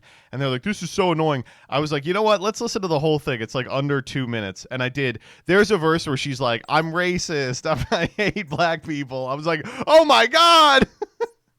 I had no idea. Little anime girl. What? Yeah, no, listen, I'm going to pull it up right now. All right, I'm going to read this out. Obviously, you know, I don't subscribe to this. Yada, yada, yada. Here we go. Black men try to bug me. Get shot by cops. You're so ugly. Men in total need to fucking die. Fuck women too. I don't care if you try. And the person who made the song actually showed up on Genius to describe it and says, this is the learned edgy rap influence Ira-chan has picked up from Jakusame Yumi's past horrorcore style lyrics. Okay, all right. Iri-chan is an impressionable little girl and does not quite understand the consequences of offensive rap yet. Okay, all right. That's fine. I didn't know that. That's okay then. She just didn't know. Is VTuber Gage going to do the lolly voice? God, I hope so. Maybe I'll see if I can get him to. Oh, we have to get our Dark Magic special ticket.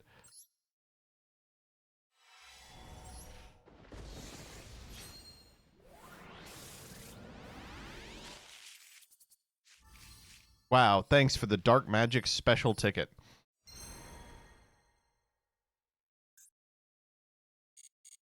I actually have footage of Gage's debut.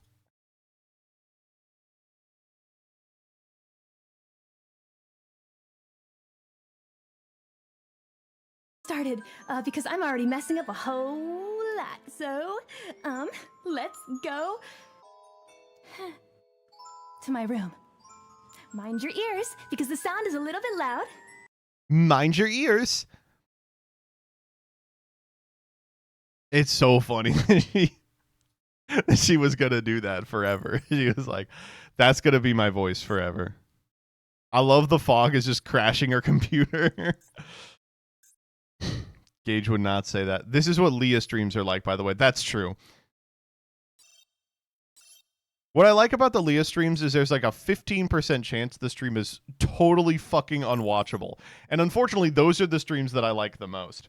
All right, Duelist Cup time. Oh, thank you. I got to DL7 because of how good I did in last season. Okay, what do we want to play today, chat? We could play PP. Do you guys want to play PP? Damn, I don't like any of these decks. Fuck, I don't like Yu-Gi-Oh! Oh, let's play Monarch. Wait, let's play Monarch! Wait a minute. Wait, let's play Arcana Force! No, we should play a good deck. We should play a good deck. Let's see what Duel Links meta thinks is a good deck. Draco Tail or Vanquish Soul Canine. I can play Oh, good. They stopped doing that yummy engine horse shit they were doing. Oh, no, they didn't. They're still doing it. Oh, my God. Okay.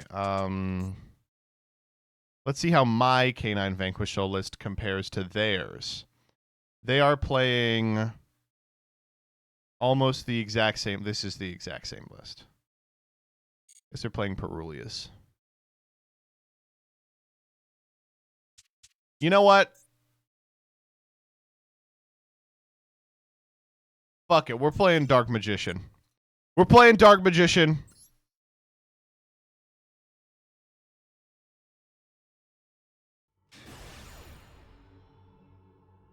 We're playing against Reven. Play Gem Knight. It rocks because it's 10 pi for the Thinking Man. I'm not the Thinking Man. That's the problem.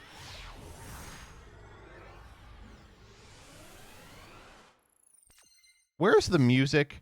Someone turn on the freaking music, Lois. Hello?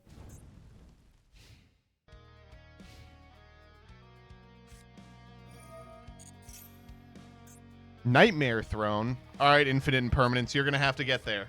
Oh, shit! Okay, wait. Saving it for Gil.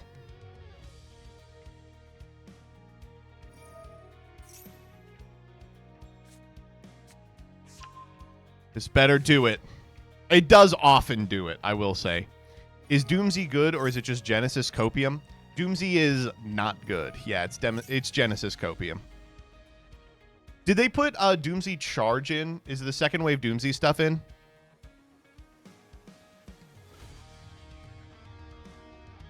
Yes, no. Yes, no. What the fuck? Decide! No. Okay, then no, it's not even remotely playable.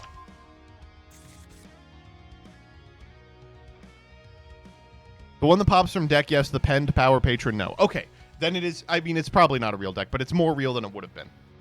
Can you just summon your other monster so I can imperm your Gale and I can go? Jesus Christ. Okay. Okay, well. We're not even activating this card. We're like, yeah, sorry.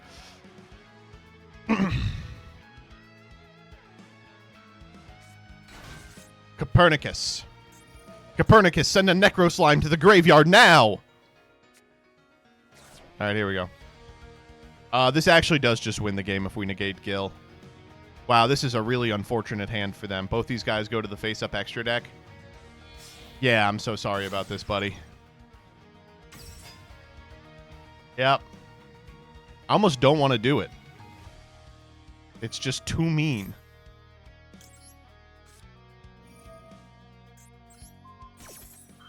All right, cross out. Okay, no. Machinex Turbo. Yep. I'm sorry, buddy. That's DDD, man. That is the DDD experience. Oh, boy. Rough stuff, folks. Rough stuff. DDD looks strong this cup. I almost played DDD. I was like, I loaded it. I'm like, oh, shit, I could play DDD. Fuck. Oh, thank you, Anonymous Gifter, for gifting Dix a tier 1 sub. Oh, I should do subscriptions, by the way. Fuck me. Totally forgot to do them yesterday. I hope no one subscribed and wanted, you know, oh, this is a pretty good hand. I activate the effect of Molcharmi Fualos.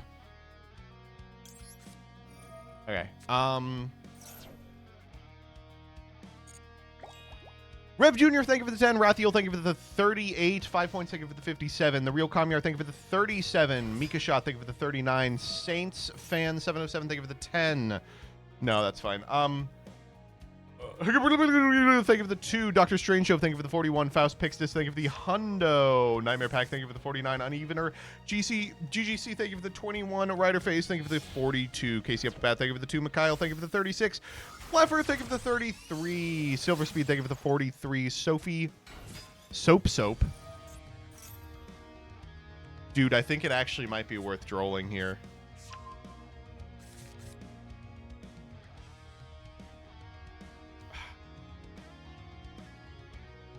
Nah, just draw me a million cards, man.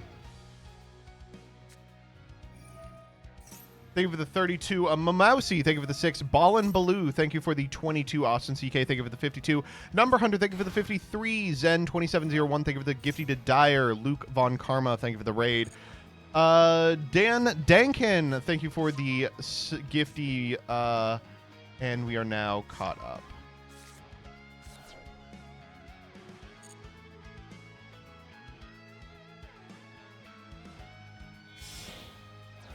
Splash Mage. More like Ass Mage. Oh. Honestly, maybe. I'm going to save it for the Dark Templar Ad Ignister.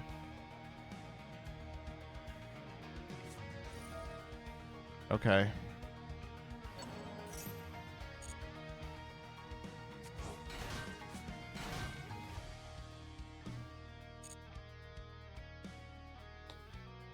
Here's where they make the 7 synchro dragster. Contest my infip.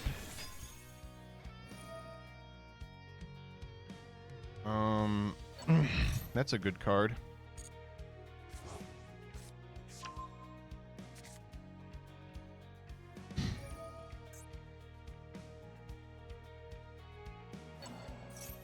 Okay. Dark Temple OS.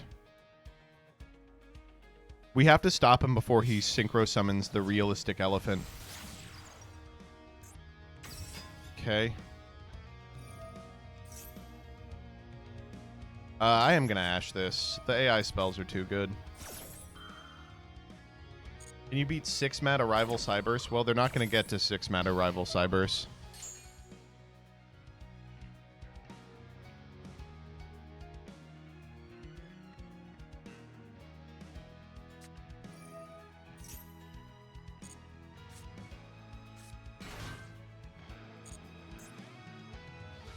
Maybe they will. Oh my fucking god. Maybe they will. Fuck me, I suppose. That's a 6 mana Rival Cyberse. How the fuck do I get over that? I can crash with a Dragoon that has negated once. Is that enough? Oh. They're just handing me the game. Okay. My bad.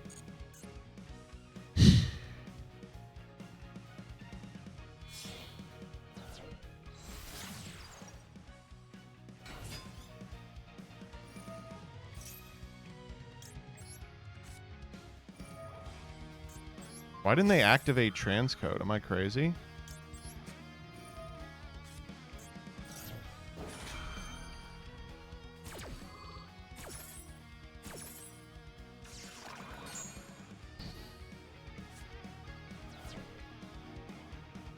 It's a beautiful royal. It is. Because they're going to revive it later, I guess? Yeah, sure.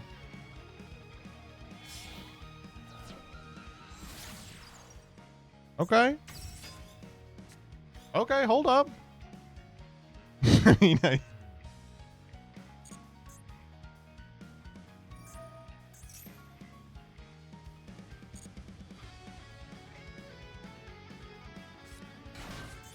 Picati. They get the eye spell trap anyway.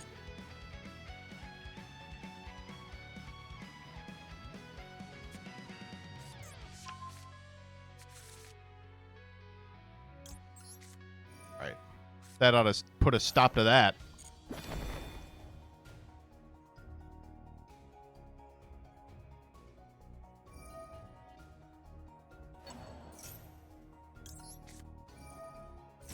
I mean, you drew me 50 cards. Like, obviously this was going to happen eventually.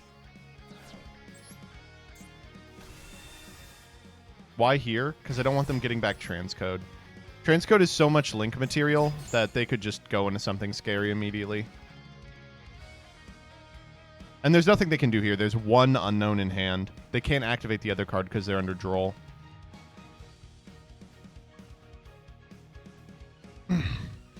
Yeah.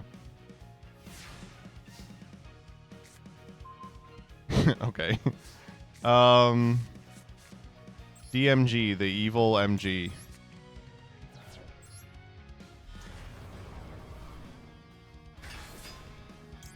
How does a Chi-Chi work? Cyberse monster, you control battles. Okay, so it doesn't do anything. Awesome. Shining Snargophagus. Special DM, the Dark Magician of Evil. This is 75. Normal the Creamer. We're a little off. Well, if we're a little off, we should actually just make DM Destruction.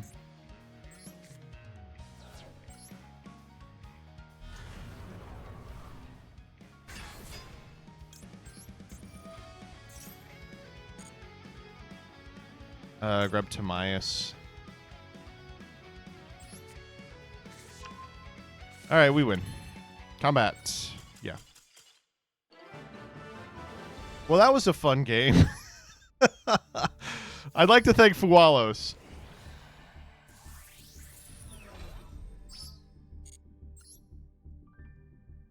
Dude. Yu-Gi-Oh, am I right?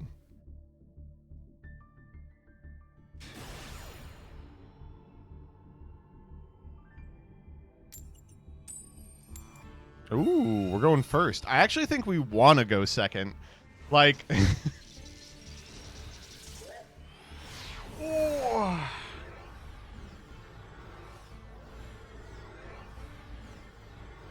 Oh, come on! There we go. Okay, we're in.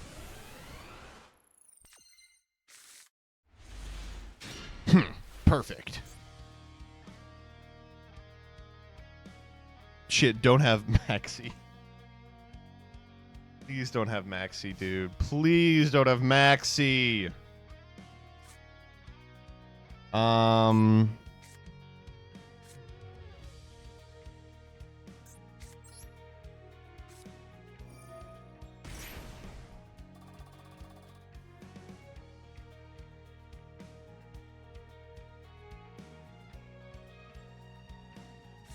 right, that's fucking disastrous. Oh, man.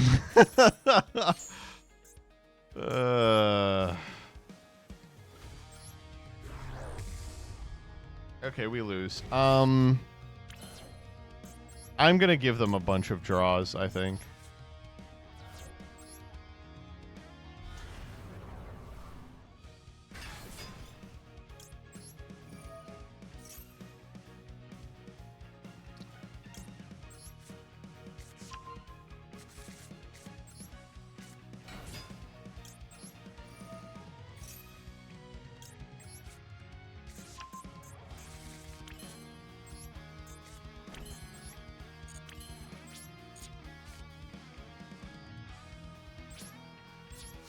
I mean, whatever.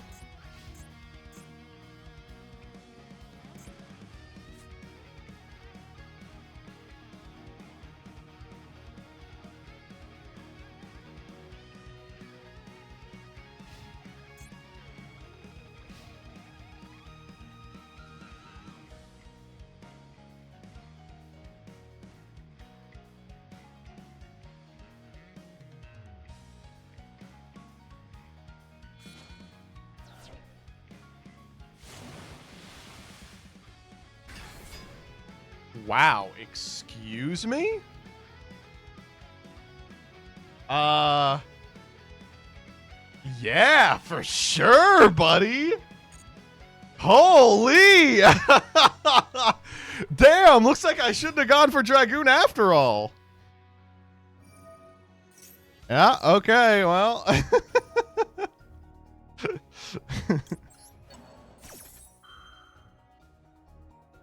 Oh, don't have like Bell. Oh, don't have like Bell too.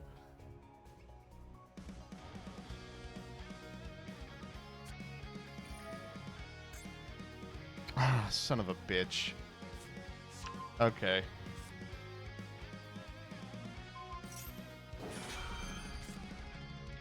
Yep. All right, a nib and a dream. So it is kind of different than normal. This deck has a really svelte line around Nibiru, but it's in 4, and they already summoned a Gamciel, so they may miscount.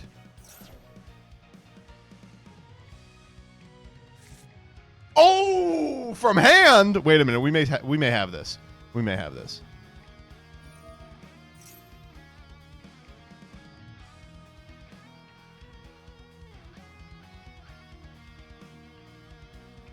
All right, so we know the hand is Blue Eyes White Dragon.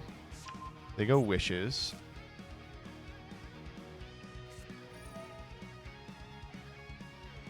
Probably pitch the Blue Eyes. Piri Rice map. Okay, so there's only one unknown.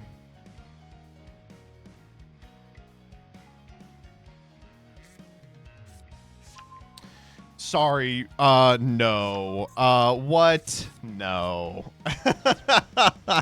No, absolutely not. No.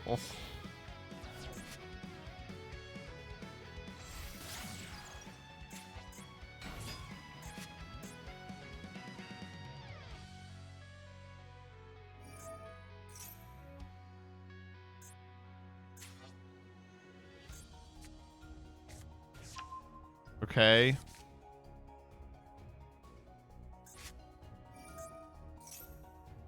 Mausoleum of White.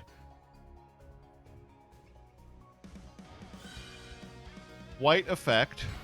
Oh my god! Okay, I found the last unknown.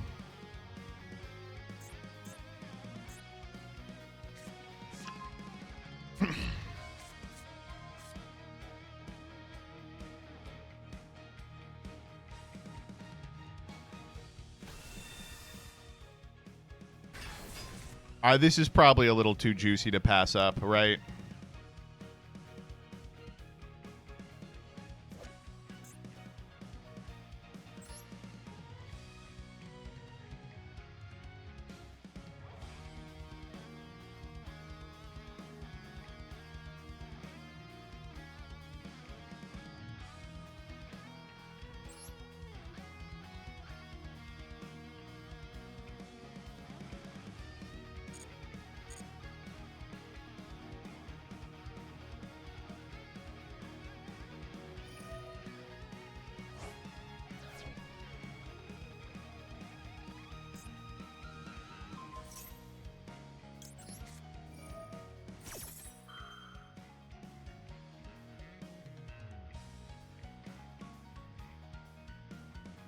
What are they thinking about? They shouldn't have any quicks. We know the entire hand.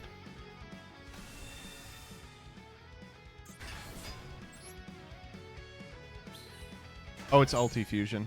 Yeah.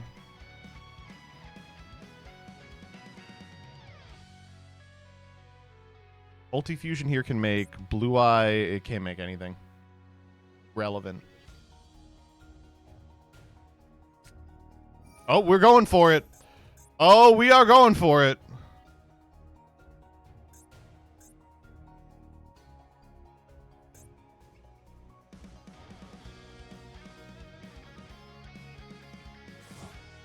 Okay.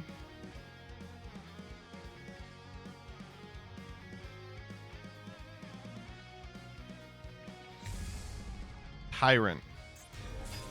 Okay. That is not a problem.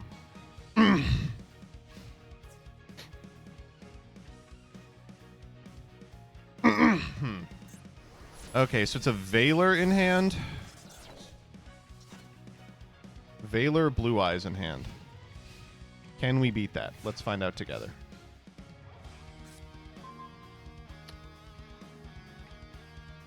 Huh.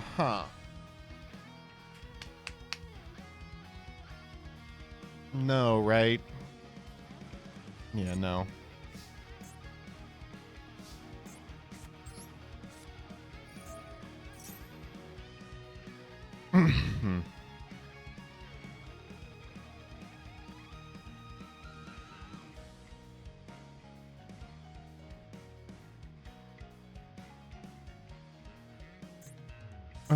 Dun dun dun dun dun dun dun dun dun dun dun dun dun dun dun. You can beat it. They will Valor the Lacrima. I know they will. I can feel that they will.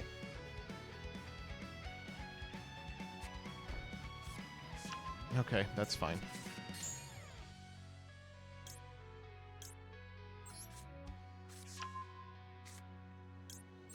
Okay, place your bets now. Will they Valor the Lacrima, or will they Valor the Requiem? All right? It could be either.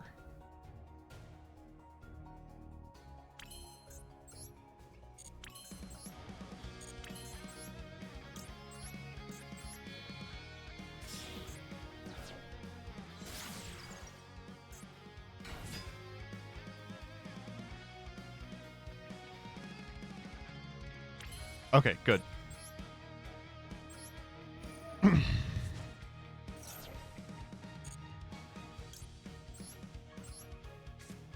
They always Valor the Lacrima here. It's like, it's too high value to pass up. Yeah. Unfortunate.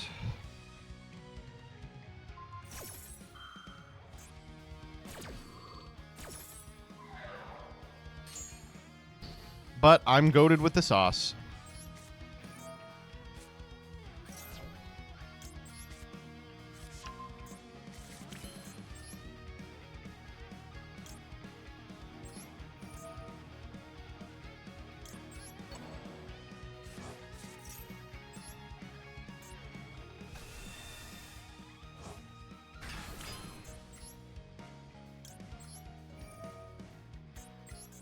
What are we popping here? The Tyrant, I suppose. We probably have to pop the fucking token.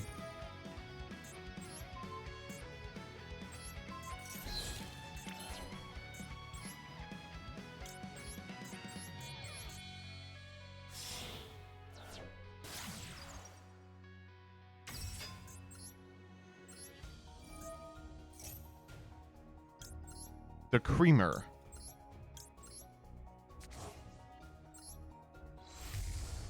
With my powerful Creamer, you'll be a dreamer.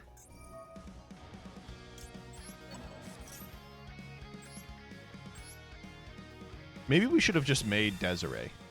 Because, like, we have Fiendsmith in Paradise. I mean, we still could. Nothing's stopping us.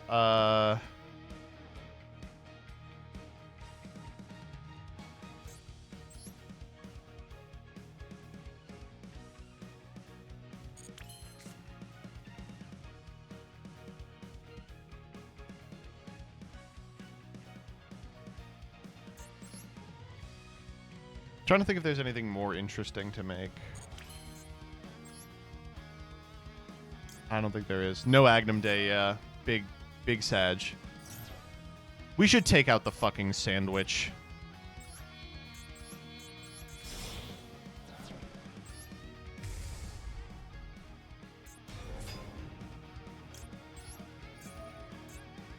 Oh, that was stupid. Shouldn't have done that.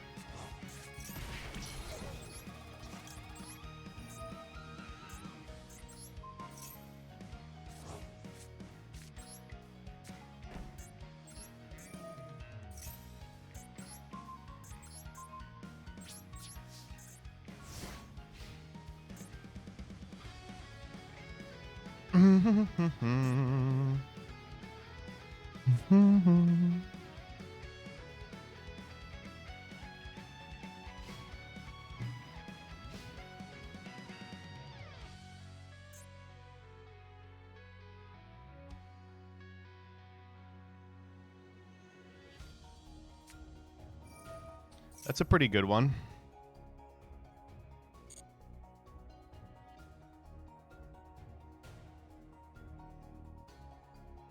Are Desiree's negates permanent? No, I just did it.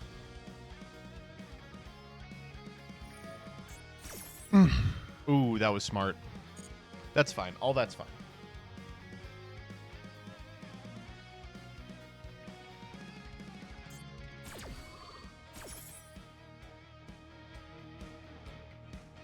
So this kind of goes as you'd expect. They summon... We know the card in hand is Blue Eyes. So they summon... Oh my god, the Blue Eyes from hand. They use Roar to summon the Blue Eyes from deck.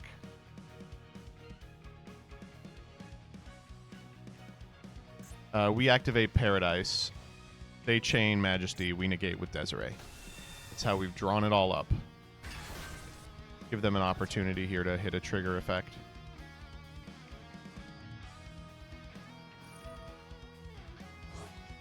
Oh. I didn't realize he gets any Blue Eyes monster. Okay, that's fine. If they get Jet, you're boned. It sends, so we're still fine. Okay, obviously, that can't be allowed to resolve.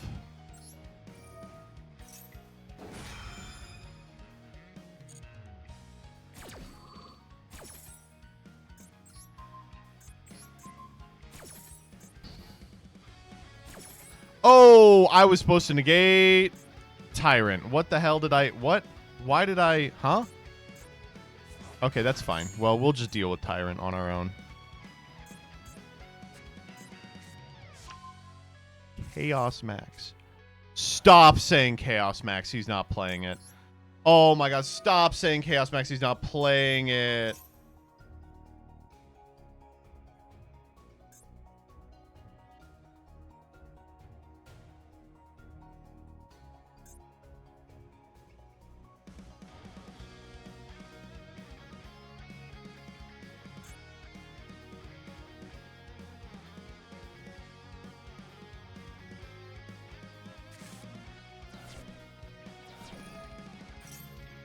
I should have negated Tyrant. I can't believe it. How stupid am I? Now they can they can still summon Chaos Max. How is this gonna work?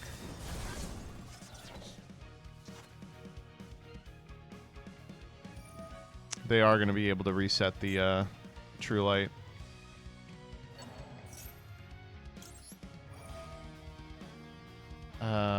Sequence. Dude, I can't believe we didn't negate Tyrant. That was so stupid. That was so damn dumb.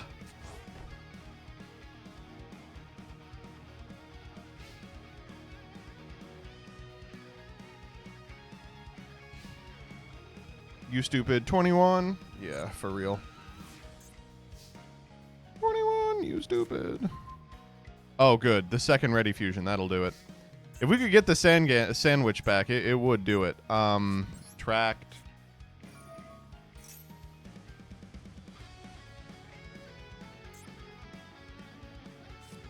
Okay.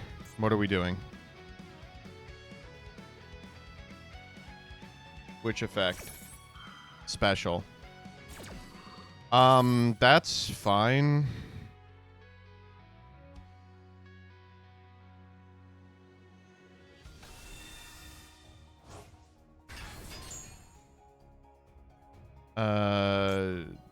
Lurry. Send the Lurry. Lurry. Oh, shit! Oh, kinda. Yeah, why not?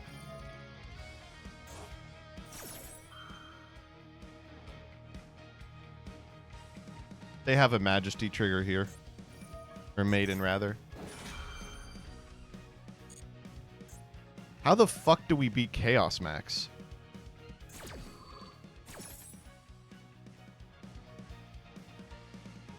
You play 2 sequence? I don't know. But Fiendsmith and Paradise can send from deck.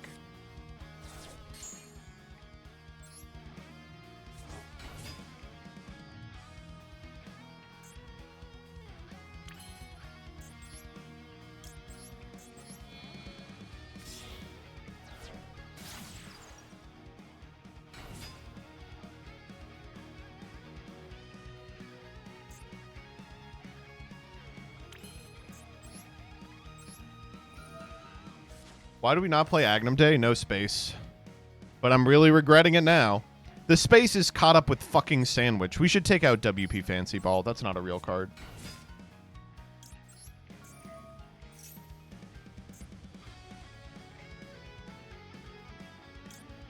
We send Lacrima Bacrima, right?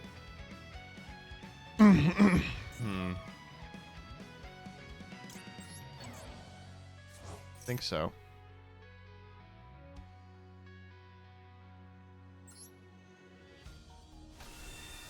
We can force the Chaos Max out.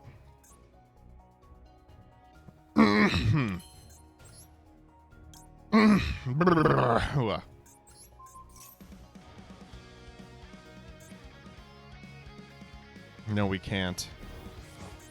We can eat the maiden at least. That's something.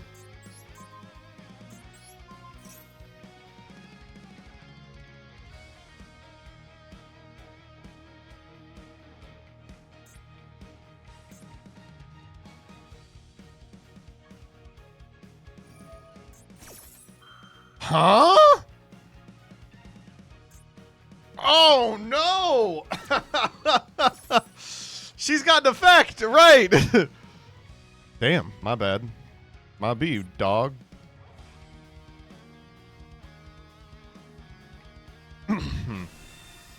Another Blue Eyes.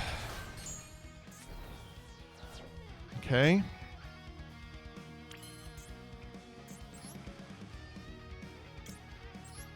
Sequence. We still got this, don't worry.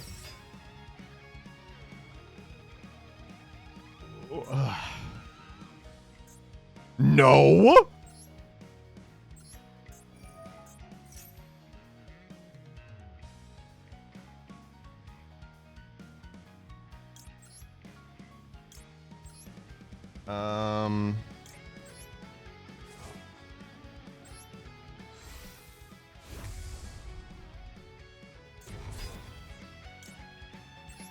Look how little they are.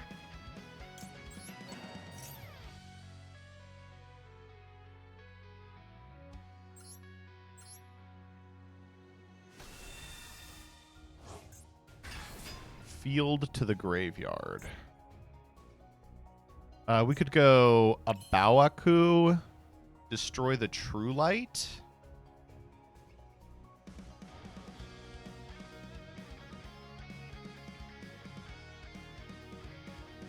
Is that good enough?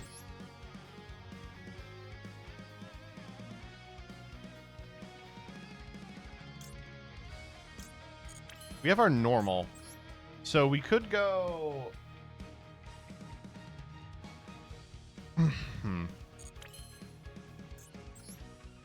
Yeah, why not?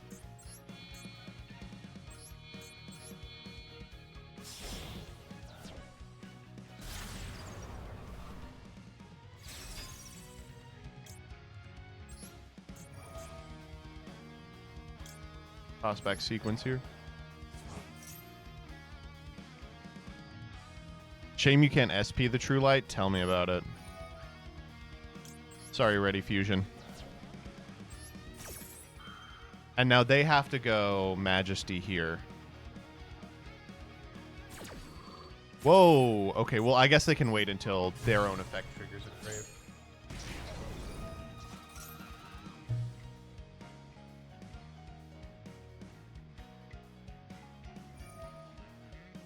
Yeah. Wait.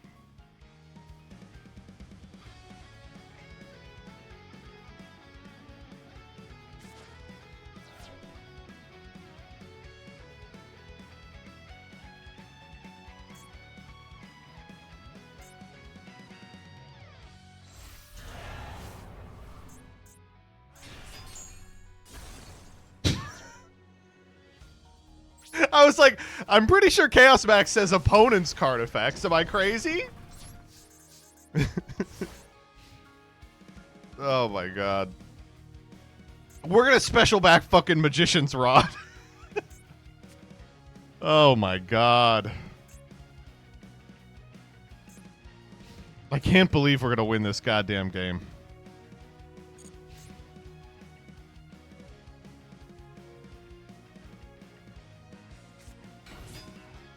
That's the best draw in their deck. Are you kidding me? What do you mean, Sage? What do you mean, Sage with Eyes of Blue? Oh my god.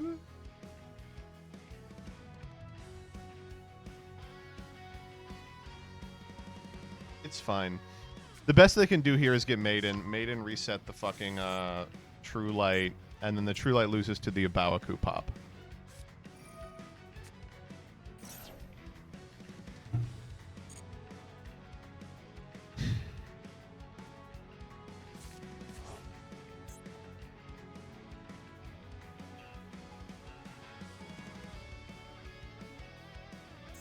You deserve to lose this duel for making a bow. We're only winning this duel because we made a bow.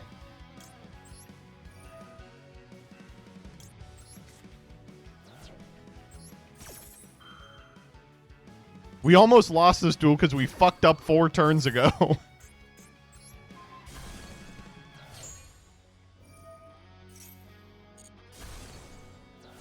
Thank you, God.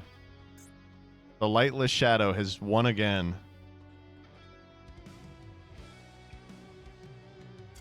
Oh my god. That was a 25-minute game. I don't have too many of those left in me. That was their rank up too, owned. Okay. We have to take out Sandwich Chat. Sandwich is so bad. We have to take it out. I'm sorry. We need to put Agnum Day in here. Wait, why the fuck am I playing the 8s? What was the purpose of the 8s? It was like you could make it with like a Gandora G. That's like so bad. D-Mod is an 8.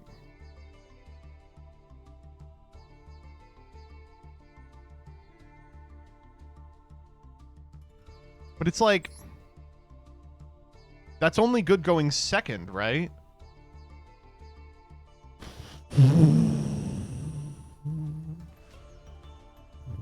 No, it is still good. Yeah, you're right.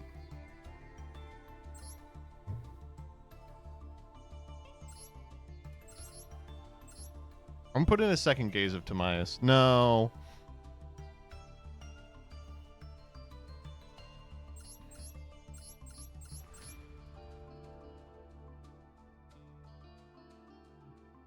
Why doesn't my name Gappy8 appear in your end card? I pay $5 monthly and don't get all the listed upsides. Get fucked, owned, beast mode. I don't know. Why doesn't it? Let me check. That is actually a problem.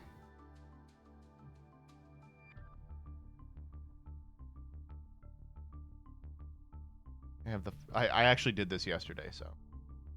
Gappy8. It will appear in videos starting today. That's my bad. I update the Patreon card once a month, and I have to wait till at least the 5th to do it because that's when payouts process. But I literally am 4 days behind. There's no other excuse than that. Oops, my bad.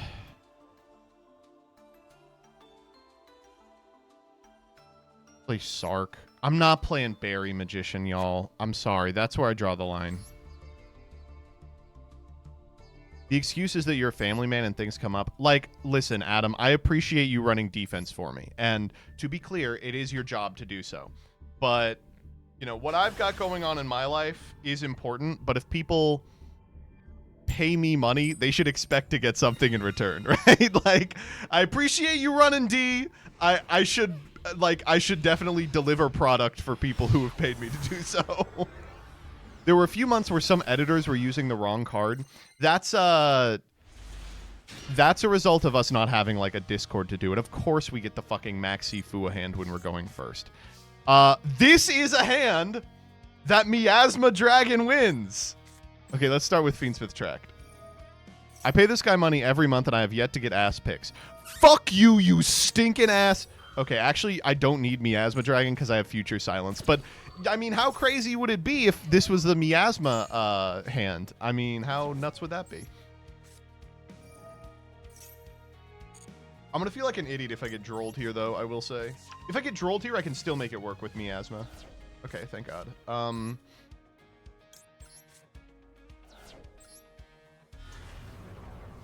Yeah, I mean Necromancer. I have Peep's Disease.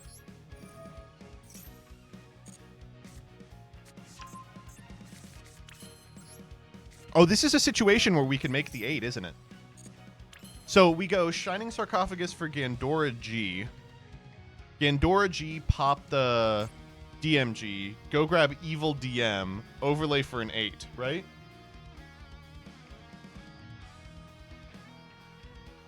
Yeah, let's go.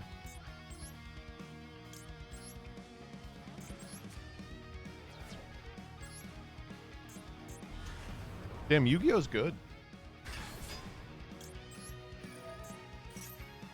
If you overlay, you get Dragoon. No, I do. Here, hold up. I'm not using my normal, right? We'll do Rod. Shining Sark. Grab G. G effect.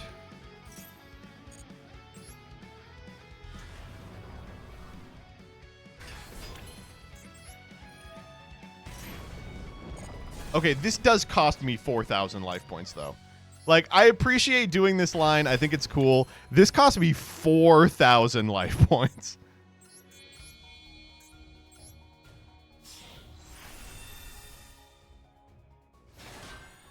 Is this deck good in the TCG? No. Not at all. I wish it was.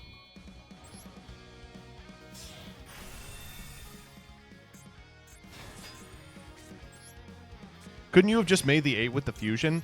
Yes, but if I do so, then he's not in the, or the DM isn't in the graveyard for the Gaze of Timaeus. Wait.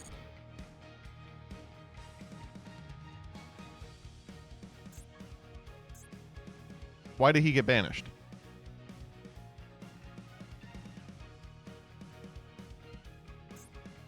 What?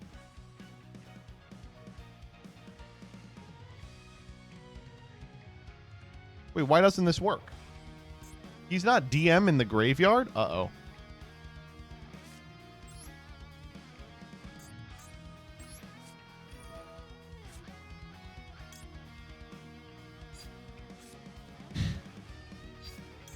Shit.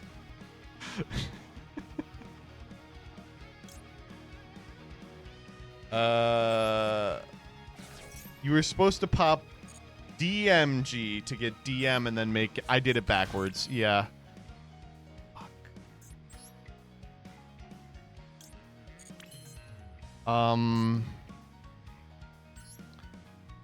We can make it work. We can make it work. Watch this drive.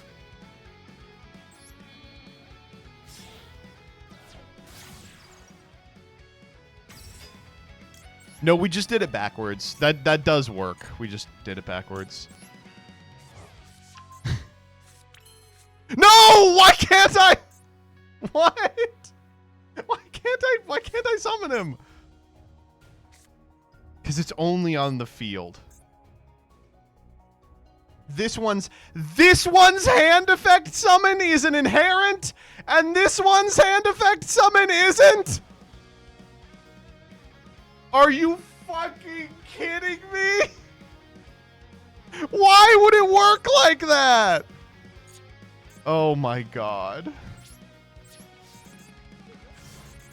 Okay, we lose. Maxi carry. It works in the TCG XD. It doesn't!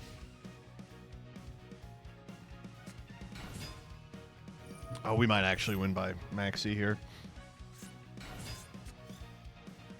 That's not a bad one. That's a bad one. Oh, we're dead. Oh, we're getting jetted out of this game.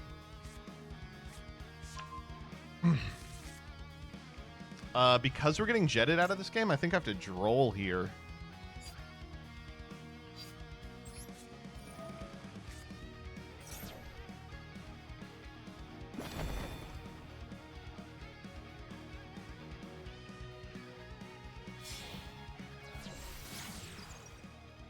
Dude, that's rough.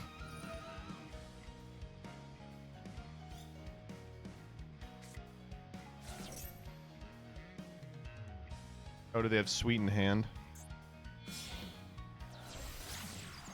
Okay, we lose. Okay, we deserved to lose that one. We were... God, I'm so stupid. I can't believe how dumb I am. Holy shit. So, for the future, that line does work.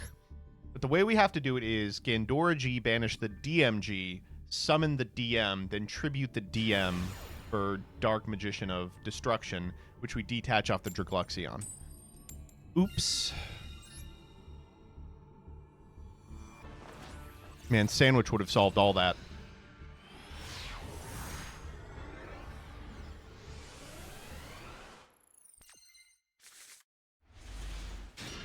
Alright, it's the same hand.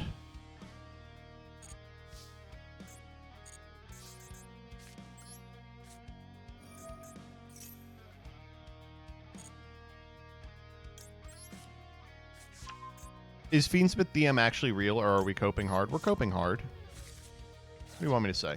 We're coping. Don't droll. Okay, thank God. Why are we not doing Future Silence and Draw? To play around my big boy bumhole. Okay, that is an interesting activation. We go Future Silence. We grab DMG. DMG send Fualos. Oh, they're thinking about drolling here.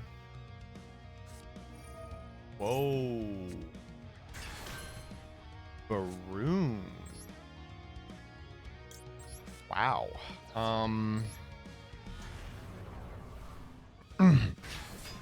That's scary as fuck, yeah.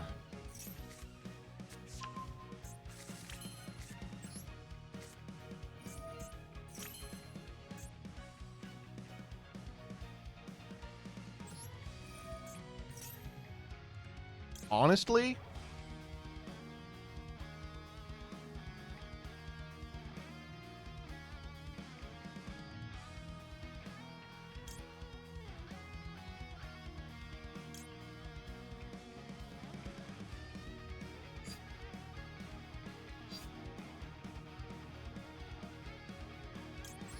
no.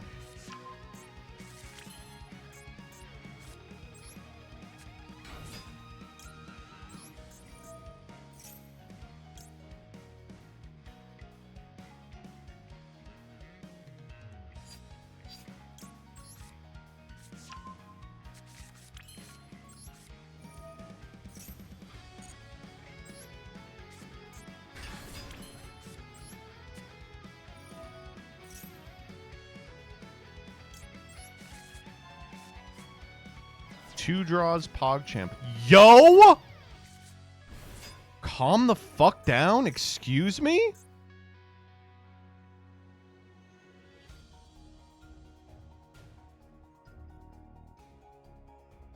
Wow, that's really weird. Eldom. And MSD.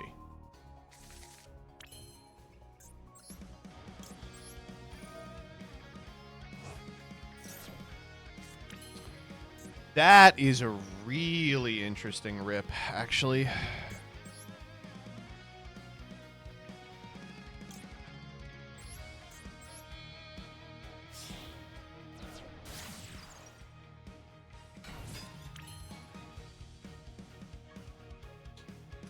I'm just going to give him a million draws. There's just... I have to give them a million draws, I think.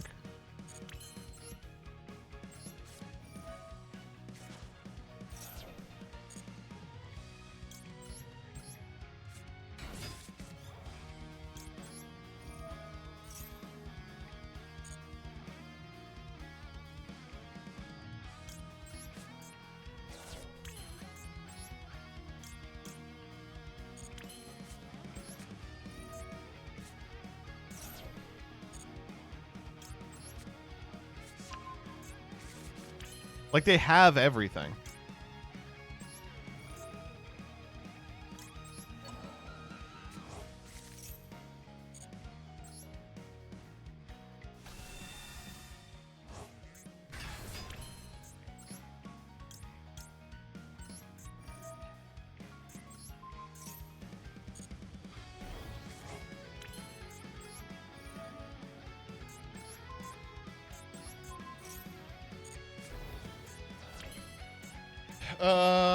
Okay.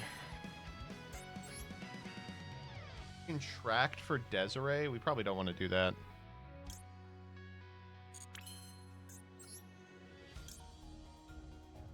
I don't think we have a good... Oh, we can get DMG off this, can't we? Dark Magician or card that mentions it?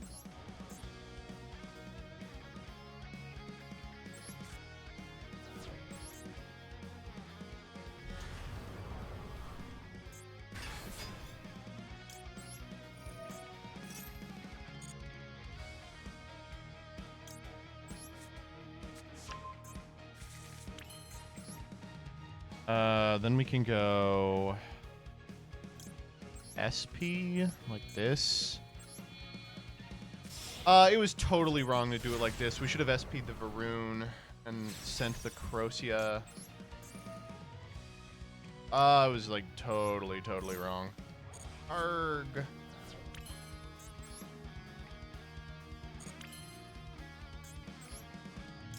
Bawaku.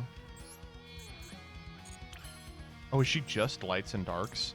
She needs a fiend monster. That's irritating.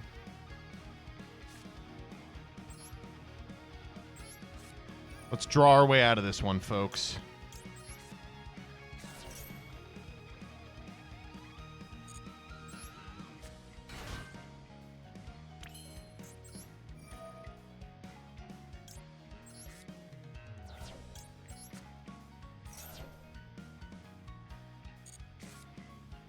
I mean, those are two really good draws. I'm not going to pretend like those aren't really good draws. You like sequence for Desiree or Abawaku?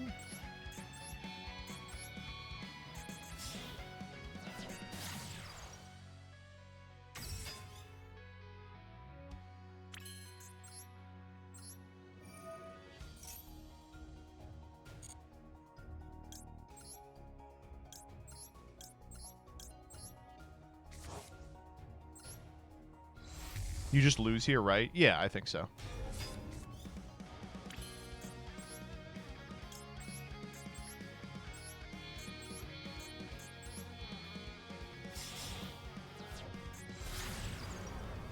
There were like 100 different ways to do this, and I just did them all wrong. They might actually have to discard. In fact, it's probably worth a bowing. Pitching the imperm because it's going to get MST'd to make them shuffle down.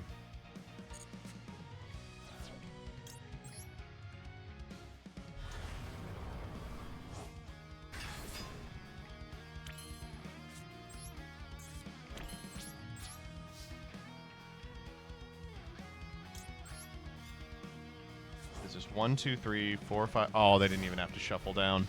Oh.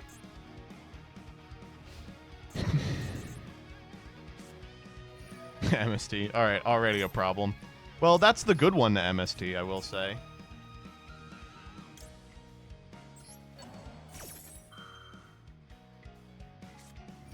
Magnamut. Boo. Boo on you. Nothing I can do about that.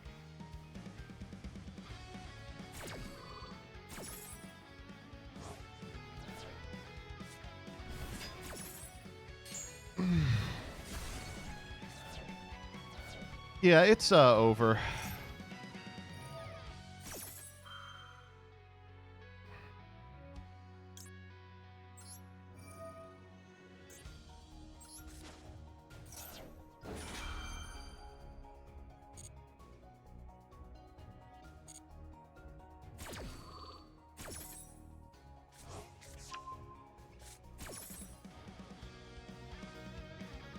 And now they have a monster negate.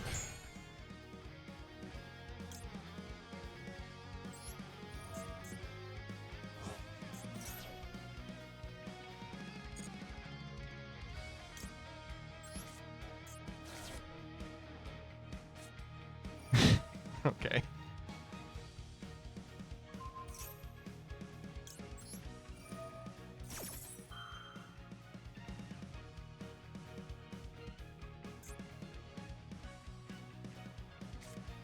Oh no. Oh no.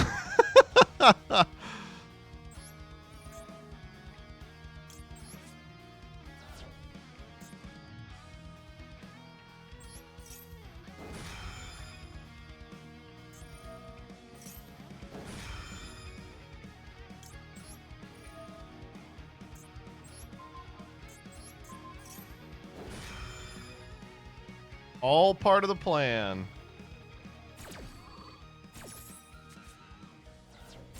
I'm actually surprised they didn't Sheena earlier.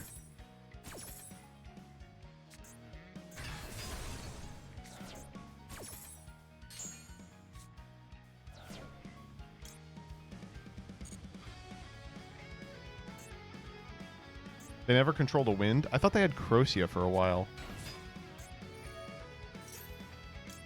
This Ash Blossom will solve the problem. Maybe they didn't draw any Swen or anything.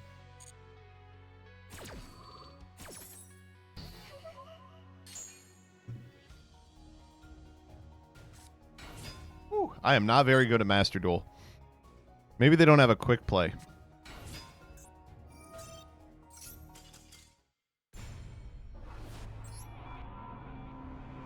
All right, we learned a valuable lesson there, which is do not play into Fualos.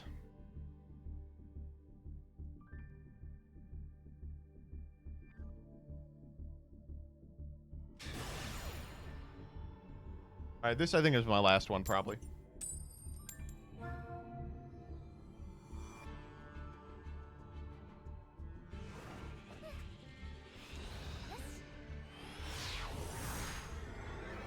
Noted only play at a maxi. Exactly. This is the type of hand I like to see. Oh, I'm going second. This is the type of hand I don't like to see. All right, this is just going to have to be a very consequential impermanence. Oh, okay, wait. If they go get like a Ziyaman here. Oh, this is going to be a very consequential impermanence.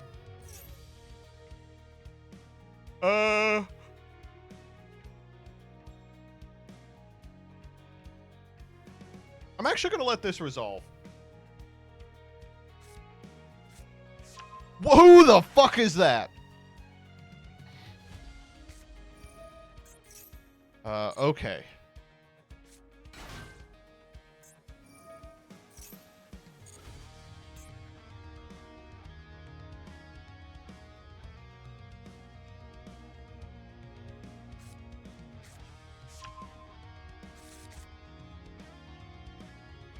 Well, now I feel good about holding the imperm because there's another thing in this deck I want to imperm a lot more. Have you seen this combo before? Oh, who the fuck is the Star Ham? Okay, sure. Junk Meister. You can bring back the 2 here. The 1 here. What are we doing?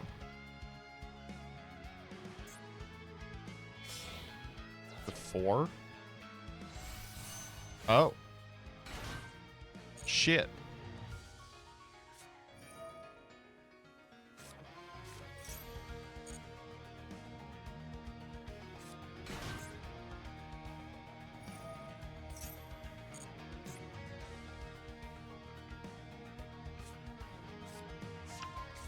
Junk armor. What the fuck? What do you mean junk armor?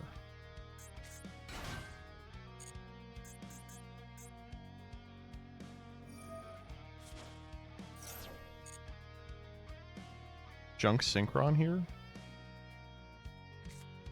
Jet Synchron. Yeah. This is Speeder.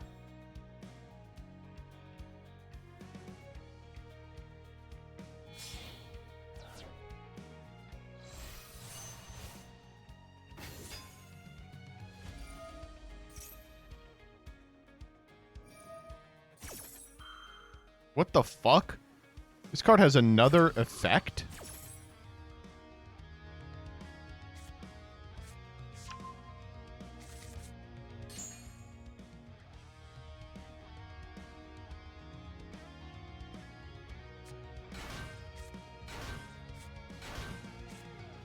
Alright, these are all tuners. So the only non-tuner here is the Herald and the Junk Speeder. So maybe they use the Herald as part of Synchro?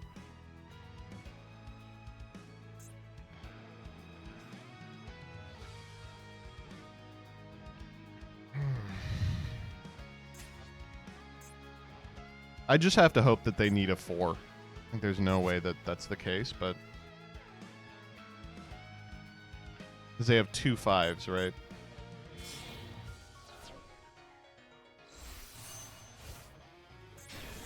Ass Dragon, but Ass died 5 years ago.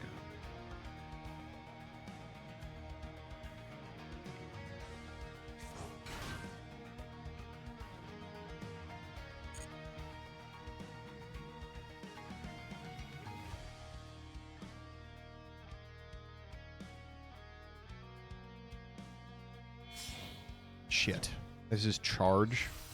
Yeah. Alright, what are we scared of here, actually?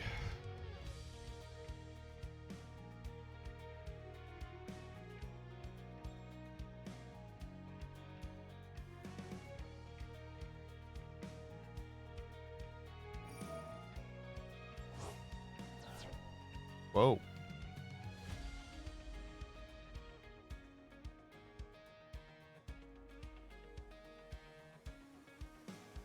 We're reducing charge. Okay.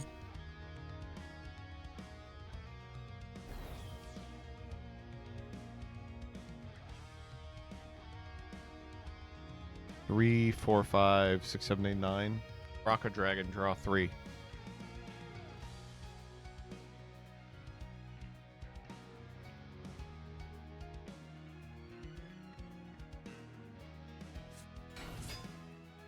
What? Did we not normal? I guess we didn't.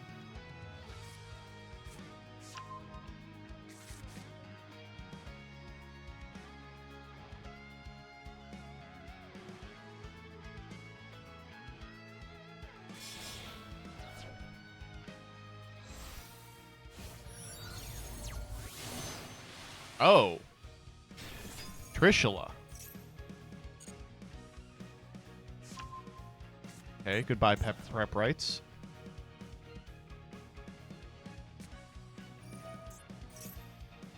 Jesus Christ, we are not even close to done.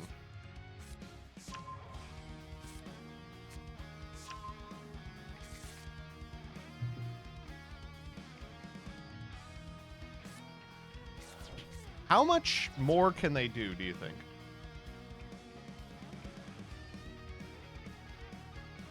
We are on 17 special summons right now.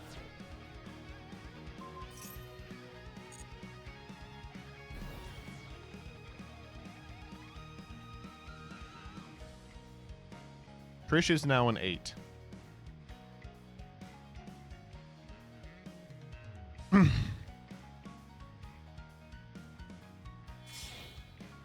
That's a 10. That's got to be Baron, right? Is Potter. Okay. We are going to loop Omega. Oh, no. We're not.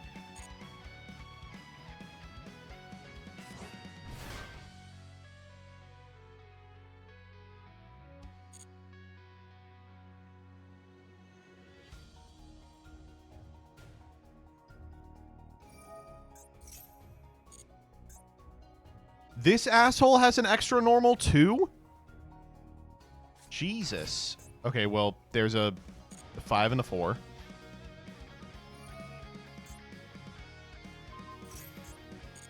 Five and a 6. What 11 are we making? Oh, or reduce. Okay, okay, here comes Omega.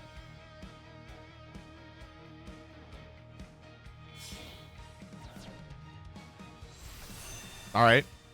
I'm still with you.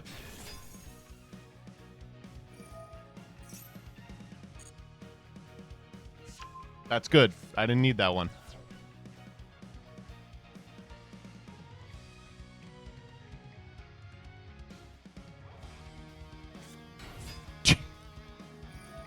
Right, the extra normal. Right, yeah, of course, yeah.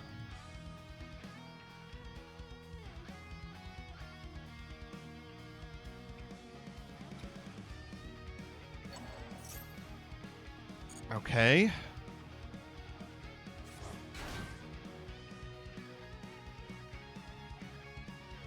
What would they have done if I went first, I wonder?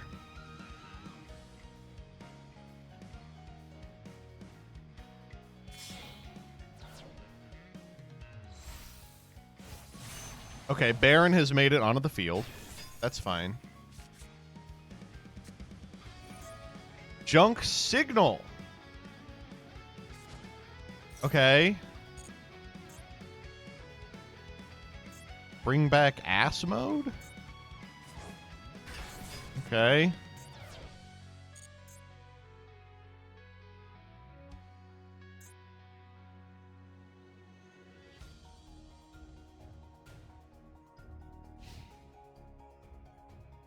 You know what's crazy is I think we actually might be in this game. Depends on the draw. That's a pretty good one. That is a pretty good one. Wait, hold up. Why couldn't it let me do anything in draw? I wanted to lead infip in draw. Because now they get to leverage the ass mode. That's like so annoying. No, come on. I wanted to do it in draw. Oh, never mind. Okay,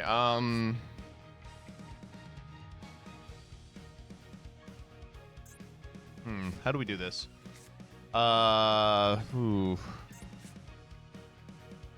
DMG the DMG. It's kind of a problem. We have to spend... Yeah, because we have to send Future Silence.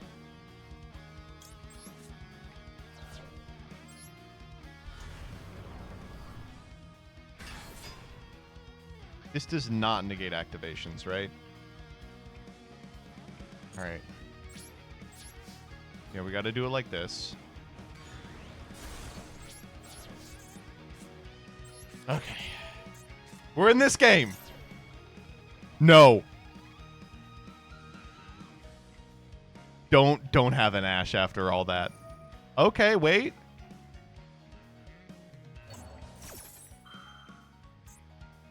Oh, we lose. What am I doing? We still lose. We have banished guys. I forgot. I was like, what? They're trying to pop it? Yeah, of course. Nice spell activation, I guess. Yeah, if we had gone for the DMG to get the spell activation, they could have popped it with Herald, and then we'd lose because we can't. There. And if we had used Future, then we couldn't have sent the monster from hand because of Herald. How irritating is that? Oh, well. All right, I'm going to call it for the day. Who can I send you over to?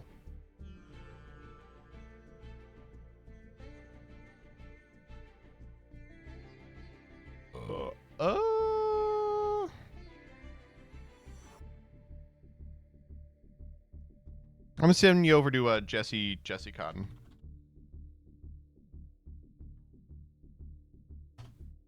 Bye-bye.